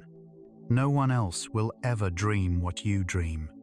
And when you skip sleep, you skip that private theater, that nightly journey into the strange landscape of your own unconscious. You lose access to a part of yourself that only appears in sleep. You cannot defeat sleep. You can delay it, fight it, resist it with every tool at your disposal. Caffeine, willpower, adrenaline, bright lights, physical activity. And for a time, you'll succeed. You'll stay awake longer than nature intended. But eventually, inevitably, sleep will take you. Your brain will shut down voluntarily or involuntarily. You'll micro-sleep while standing, collapse mid-sentence, or simply lose consciousness wherever you are. Sleep is not optional. It's not a choice. It's a biological imperative as fundamental as breathing. And the longer you resist, the more risky the eventual surrender becomes. People fall asleep while driving and crash. People fall asleep while operating machinery and injure themselves. The fight against sleep is one you will always lose. The only question is whether you lose safely, lying in bed, or in a way that puts you at risk. Sleep always wins. The wisdom is in surrendering to it gracefully, rather than being taken by force. You might be feeling tired now. That's perfectly fine. Breathe slowly. Feel the cycles. Your breath. Inhale. Exhale. Inhale. Exhale. A small cycle within the vast universe. Like tides rising and falling. Like seasons changing. Like day following night following day. Everything moves in circles. Everything returns. You are also part of that eternal movement. You don't need to hold on to anything. Let everything unfold in its perfect order. Like the moon circling Earth. Unhurried. Unresisting. Simply existing. We're almost there now. The belief that sleep is weakness. That needing rest makes you less capable. Less driven. Less successful. It's not true. Sleep is strength. It's what allows your brain to function at peak capacity. It's what allows your body to repair damage, fight infection, and maintain balance. Every high performer, every athlete, every leader who sustains excellence over time prioritizes sleep because they understand that rest isn't the opposite of productivity. It's the foundation of it. You cannot pour from an empty cup. You cannot run a marathon every day without recovery. And you cannot think clearly, feel deeply, or live fully without adequate sleep. The people who brag about sleeping 4 hours a night aren't more dedicated than you. They're more impaired. True strength is knowing when to rest. When you finally allow yourself to sleep after extended wakefulness, your brain responds with profound relief. Adenosine receptors, which have been requesting attention, finally get what they need. Neural firing slows. Inhibitory neurotransmitters spread through your cortex. Your muscles relax. Your breathing deepens. And within minutes, you're unconscious. That first sleep after severe deprivation is some of the deepest sleep you'll ever experience. Slow-wave sleep dominates, lasting longer and with higher amplitude brain waves than normal. Your brain is making up for lost time, flushing out waste, restoring neurotransmitter levels, repairing cellular damage. You might sleep 10, 12, even 14 hours. And when you wake, you'll feel better. Not fully recovered, but noticeably improved. The fog will lift slightly. The emotional volatility will ease. You'll remember what normal feels like. The morning after your first recovery sleep, you'll wake up feeling something you didn't know you'd lost. Clarity. Colors seem brighter. Sounds seem sharper. Your thoughts flow more smoothly. You can hold a conversation without losing your train of thought. You can remember why you walked into a room. Small things. Reading a paragraph and retaining it. Solving a simple problem without frustration. Suddenly feel effortless again. This is what normal felt like. This is what you were missing. And the comparison highlights just how impaired you'd become. Most people who go through severe sleep deprivation and then recover report being surprised by the difference. They didn't realize how much they'd lost until they got it back. It's like living in a fog and not noticing until the sun breaks through. We forget the power of sleep because its benefits are invisible. You don't see your glymphatic system clearing beta amyloid while you sleep. You don't feel your immune cells multiplying You don't watch synapses strengthening or memories consolidating. Sleep's work happens in darkness, in silence, without fanfare. So we discount it. We prioritize things we can see: productivity, achievement, visible progress. But the most profound restoration happens where we cannot observe it. Sleep is the invisible foundation that everything else rests upon. And forgetting that is forgetting what keeps us alive. We notice when sleep is missing: the fog, the irritability, the exhaustion.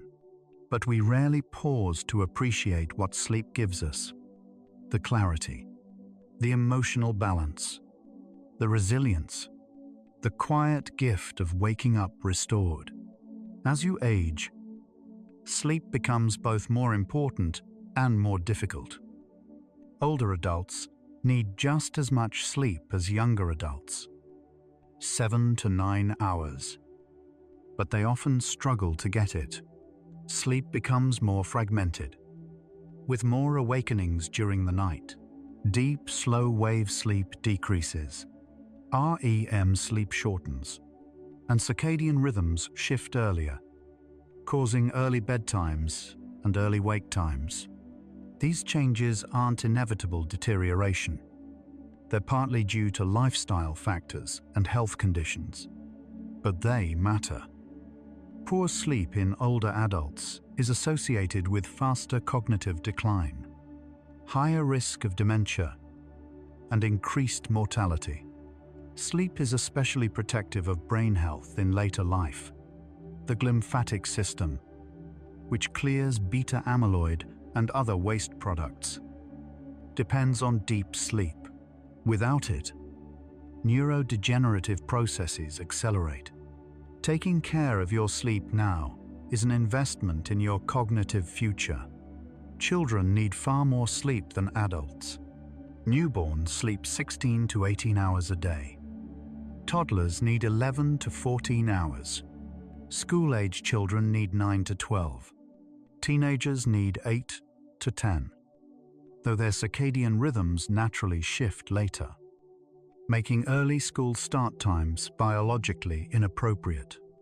Sleep in childhood isn't just rest.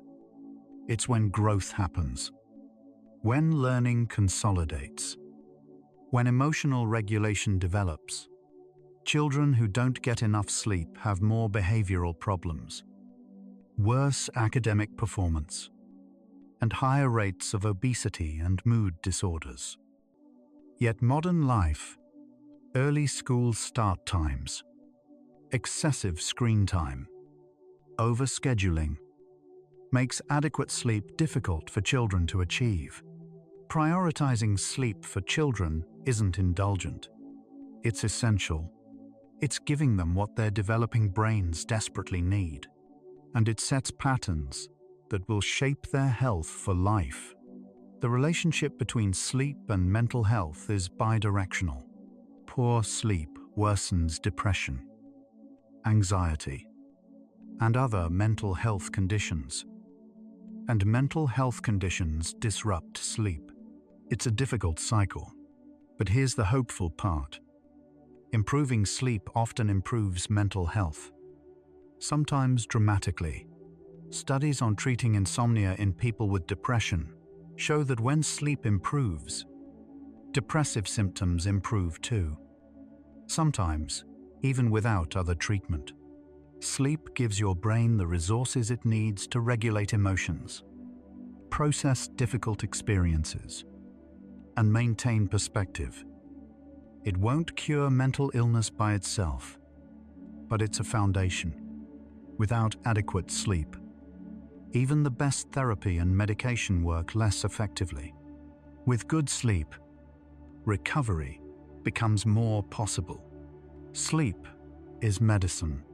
It's self-care in the truest sense. And for people struggling with mental health, prioritizing sleep can be transformative. Athletes know what many of us forget. Sleep is when performance is built. Training breaks your body down, Sleep builds it back up, stronger than before. During deep sleep, growth hormone is released, repairing muscle tissue and strengthening connective tissue. REM sleep enhances motor learning, consolidating new movement patterns. Studies show that athletes who extend their sleep, even just an extra hour or two per night, improve in speed, accuracy, reaction time, and endurance. Conversely, sleep deprivation increases injury risk, slows recovery, and impairs performance. If you're trying to get stronger, faster, or more skilled at anything physical, sleep is not optional. It's where the gains happen. You can train perfectly and eat perfectly, but without adequate sleep, you're leaving most of your potential unrealized. Sleep is the performance enhancer that's free, legal, and side effect free. Use it. Improving sleep doesn't require expensive supplements or elaborate routines. The basics work. Keep your bedroom dark, cool, and quiet. Go to bed and wake up at consistent times, even on weekends. Avoid screens for at least an hour before bed. The blue light suppresses melatonin. Avoid caffeine after noon. Avoid alcohol close to bedtime. It might help you fall asleep, but it disrupts sleep architecture. Get sunlight exposure during the day to strengthen your circadian rhythm. Exercise regularly, but not right before bed. Create a wind-down routine that signals to your brain that sleep is coming. These aren't complicated. They're not mysterious, but they work. Most sleep problems aren't medical conditions. They're the result of lifestyle choices that undermine sleep. Change the choices, and sleep improves. It's simple, not always easy, but simple. Sometimes, sleep problems go beyond lifestyle factors. Conditions like sleep apnea, restless leg syndrome, narcolepsy, and chronic insomnia require medical evaluation and treatment. If you're doing everything right, good sleep hygiene, consistent schedule, healthy habits, and you're still not sleeping well, see a doctor. Sleep apnea, where breathing stops repeatedly during sleep, affects millions of people and often goes undiagnosed. It causes fragmented sleep, daytime fatigue, and increased risk of heart disease and stroke. But it's treatable. Restless leg syndrome, an uncomfortable sensation in the legs that disrupts sleep, is also treatable. Chronic insomnia, where difficulty falling or staying asleep persists for months, can be effectively treated with cognitive behavioral therapy. Don't suffer in silence. Don't assume poor sleep is just how you are. Sleep problems are real. They're common. And they're treatable. Get help. Different cultures approach sleep differently. Some embrace siestas, recognizing the natural afternoon dip in alertness. Some prioritize early bedtimes and early rising, aligning with natural circadian rhythms. Others stay up late and sleep later, adapting to social or environmental demands. But across all cultures, one truth remains. Humans need sleep. The amount, the timing, and the cultural attitude may vary, but the biological requirement doesn't. Industrialized societies, with artificial light and constant connectivity, have created conditions that undermine sleep more than ever before in human history. We can stay awake at will, regardless of what our bodies need. But the freedom to ignore sleep doesn't mean we should. Learning from cultures that prioritize rest that builds sleep into the rhythm of daily life might help us rediscover what we've lost. Not everyone has the luxury of prioritizing sleep. Shift workers, parents with young children, people working multiple jobs to survive. They don't lack discipline or awareness. They lack time and resources. Sleep inequality is real. People in lower socioeconomic brackets sleep less on average, not because they don't value sleep, but because their circumstances don't allow it. Noisy neighborhoods, financial stress, lack of healthcare, demanding jobs, all contribute to poor sleep. And poor sleep perpetuates inequality. It impairs cognitive function, making it harder to perform well at work or school. It increases health problems, which are expensive to treat. It worsens mental health, making it harder to cope with adversity. Sleep deprivation isn't just an individual problem. It's a social justice issue, and addressing it requires not just personal responsibility, but systemic change. Some people need permission to sleep. Others need opportunity. If you're listening to this now, wherever you are, whatever time it is, consider this an invitation.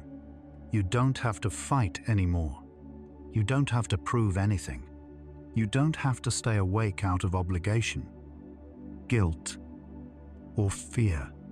Your body is asking for rest.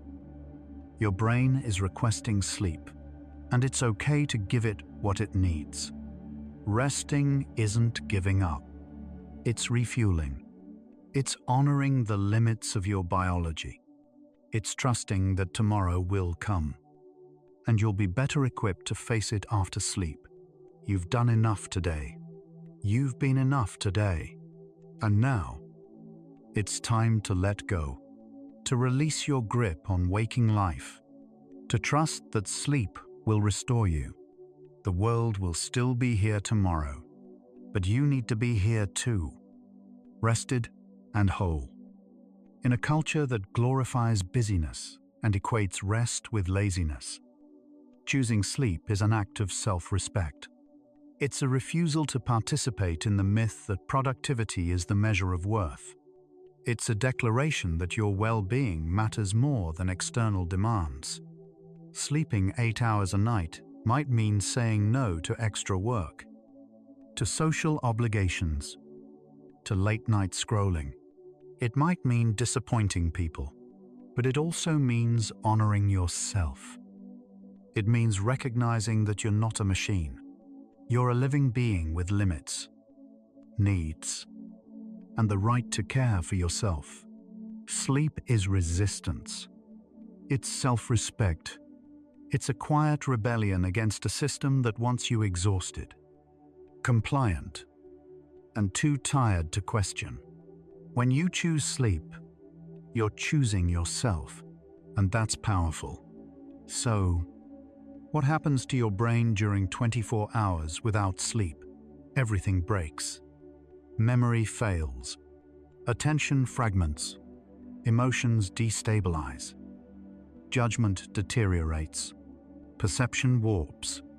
You become a shadow of yourself, moving, speaking, existing, but diminished. 24 hours reveals a profound truth. You are not separate from your brain. Your thoughts, emotions, sense of self, all depend on biological processes that require rest. When you lose sleep, you temporarily lose yourself. Sleep restores almost everything, but the lesson is clear. Sleep is not optional. It's what makes us human. We've journeyed through 24 hours of sleeplessness, watching systems fail, one by one. Memory encoding stops. Emotions spiral. Perception distorts. Sleep deprivation impairs every cognitive function. But we've also learned that sleep isn't passive. It's active restoration.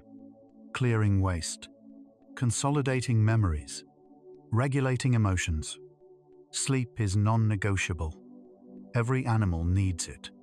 The wisdom isn't in fighting sleep, but in honoring it. Listening when your body asks for rest. Trusting the ancient rhythms.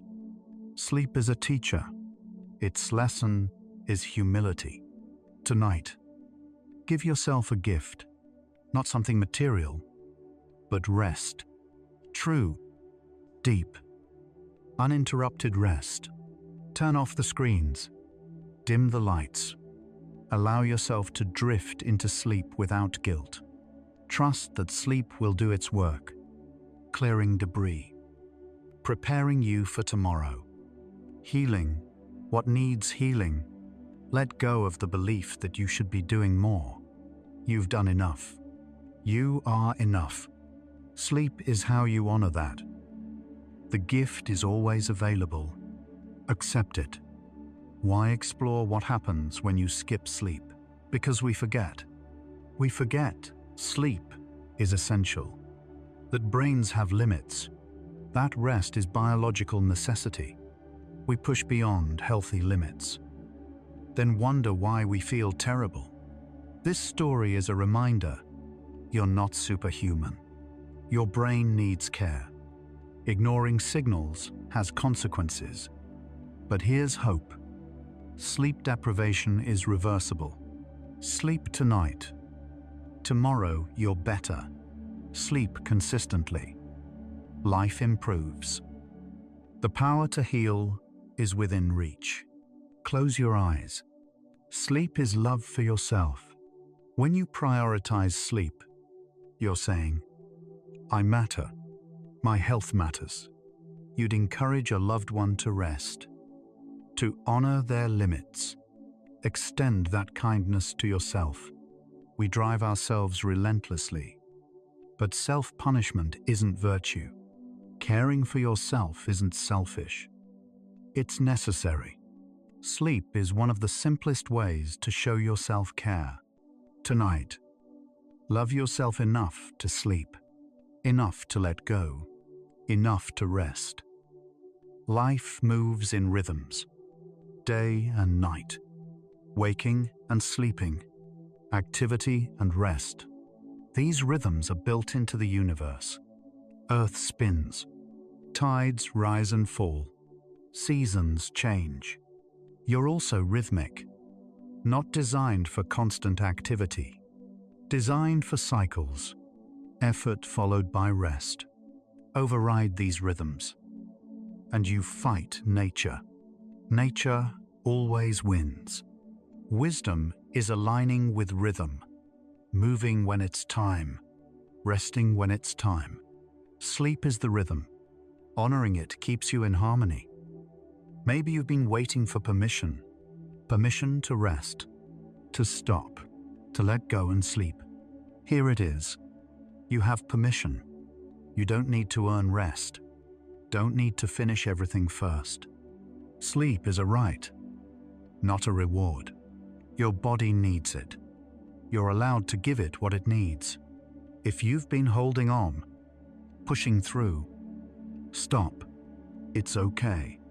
The world won't fall apart. You'll be better tomorrow. You have permission. Give yourself the gift.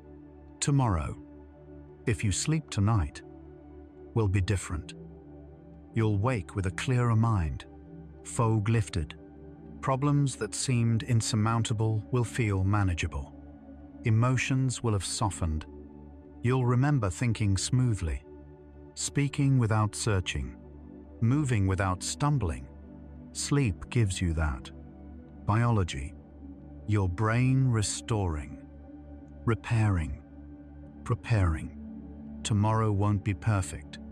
Challenges remain, but you'll face them from rest, not depletion. That makes all the difference. Sleep tonight. Trust tomorrow. Be carried into healing rest. Here's the quiet truth. You are fragile and resilient simultaneously. Fragile because your brain breaks easily. One sleepless night impairs you. Resilient because sleep restores almost everything. This fragility isn't flaw. It's reminder you're alive. Biological, part of nature. Your resilience isn't invincibility. It's grace. The body's willingness to forgive, heal, try again. Honor both. Respect fragility by not pushing too hard. Trust resilience. Rest will restore you. You are delicate and repairable. Sleep keeps you whole. The last lesson. Listen. Listen to your body when it whispers before it screams. Listen to gentle tiredness before it becomes overwhelming exhaustion. Listen to quiet signals, heavy eyelids, wandering thoughts, softening focus, telling you it's time. Your body isn't your enemy. It's trying to keep you alive, healthy, whole. It speaks through sensation. Tiredness isn't weakness. It's communication. Your brain saying, I need to restore. Clear waste. Prepare for tomorrow. The answer is simple. Always. Okay, let's rest. The ultimate truth. You cannot outsmart sleep, cannot hack it, minimize it, transcend it. You're human with a brain requiring rest. That's not limitation, it's feature. What allows you to think, feel, create, love, grow. Sleep isn't the enemy of productivity. It's foundation, not lost time, invested time, not weakness. Wisdom. Accepting this changes everything. Health improves. Mind clears. Emotions stabilize. Life expands. Sleep waits. Ready to restore you. Close your eyes. Trust. You will be held, healed, whole. And so, weary traveler, we've walked through 24 hours together, seen what breaks, what endures, what restores. Learned sleep isn't optional. Rest isn't weakness. Your brain is fragile and resilient. Time to come home. Home to your body, your bed, darkness holding you safely, breath slowing, thoughts quieting, consciousness releasing. Nothing more to do, nothing to prove, only the oldest task. Sleep, trust, let go, close your eyes, feel your body's weight. You're exactly where you need to be, safe, held, ready. Welcome home. And so, our quiet journey through exhaustion comes to a gentle close. We've traveled from the first hour, when everything felt normal, to the 12th hour, when thoughts started slipping away, to the 24th hour, when reality itself began to blur. Discovering along the way that sleep is not a choice, but a biological imperative. From neurons firing in the morning light, to synapses failing in the depths of night. We've glimpsed how the brain is both impossibly complex and beautifully simple in its needs. Rest. That's all it ever wanted. Rest. Sleep reminds us that we are not machines. We are living beings with rhythms, with limits, with the need for darkness and stillness. Much of the most important work your brain does happens in silence, in sleep, in the hours when you are not striving or achieving. Sleep reveals patience. Without sleep, nothing else works. Without rest, there is no growth. By pausing to notice this truth, we glimpse the extraordinary necessity of the ordinary act of closing our eyes. In these final minutes, take the deepest breath you can, as deep as possible. Think about unity. Of every thought, every heartbeat, every breath you've ever taken. You are not separate from the great cycle of waking and sleeping that governs all life. Think about consciousness itself. Yours, mine, everyone listening. All awareness everywhere. Perhaps all connected in ways we don't yet understand. You are not alone in the universe of minds. Let your entire being dissolve into the ocean of consciousness, into dreamless rest, into the space before thought. Prepare for deep sleep. No boundaries left. Only peace. This thoughtful exploration of the mind may have helped you relax tonight. Perhaps a gentle like and subscribe could guide another sleepless soul to this sanctuary of rest. It might be exactly what someone else needs to finally let go and drift. One quiet tap, one peaceful night at a time. But there's no need to do anything now. Nothing at all. You've traveled far tonight. Farther than most journeys take you. You can allow these thoughts of sleep and wakefulness to fade now, like morning mist dissolving into warm sunlight, leaving only the quiet calm behind. Let your breathing deepen. Let your body feel heavier, as if gravity itself has grown gentle, holding you in place not with force, but with care. If sleep comes, let it carry you like a river flowing to the sea, smoothly, inevitably, into a realm where time and weight no longer matter. If your eyes are still open, the next video is waiting for you, ready to continue the journey.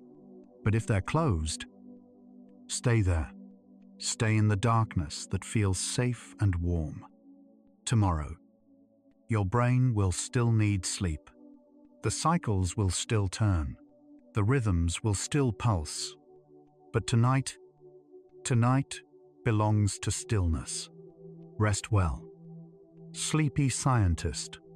And remember, sleep is not weakness. Sleep is wisdom. Sleep is life itself.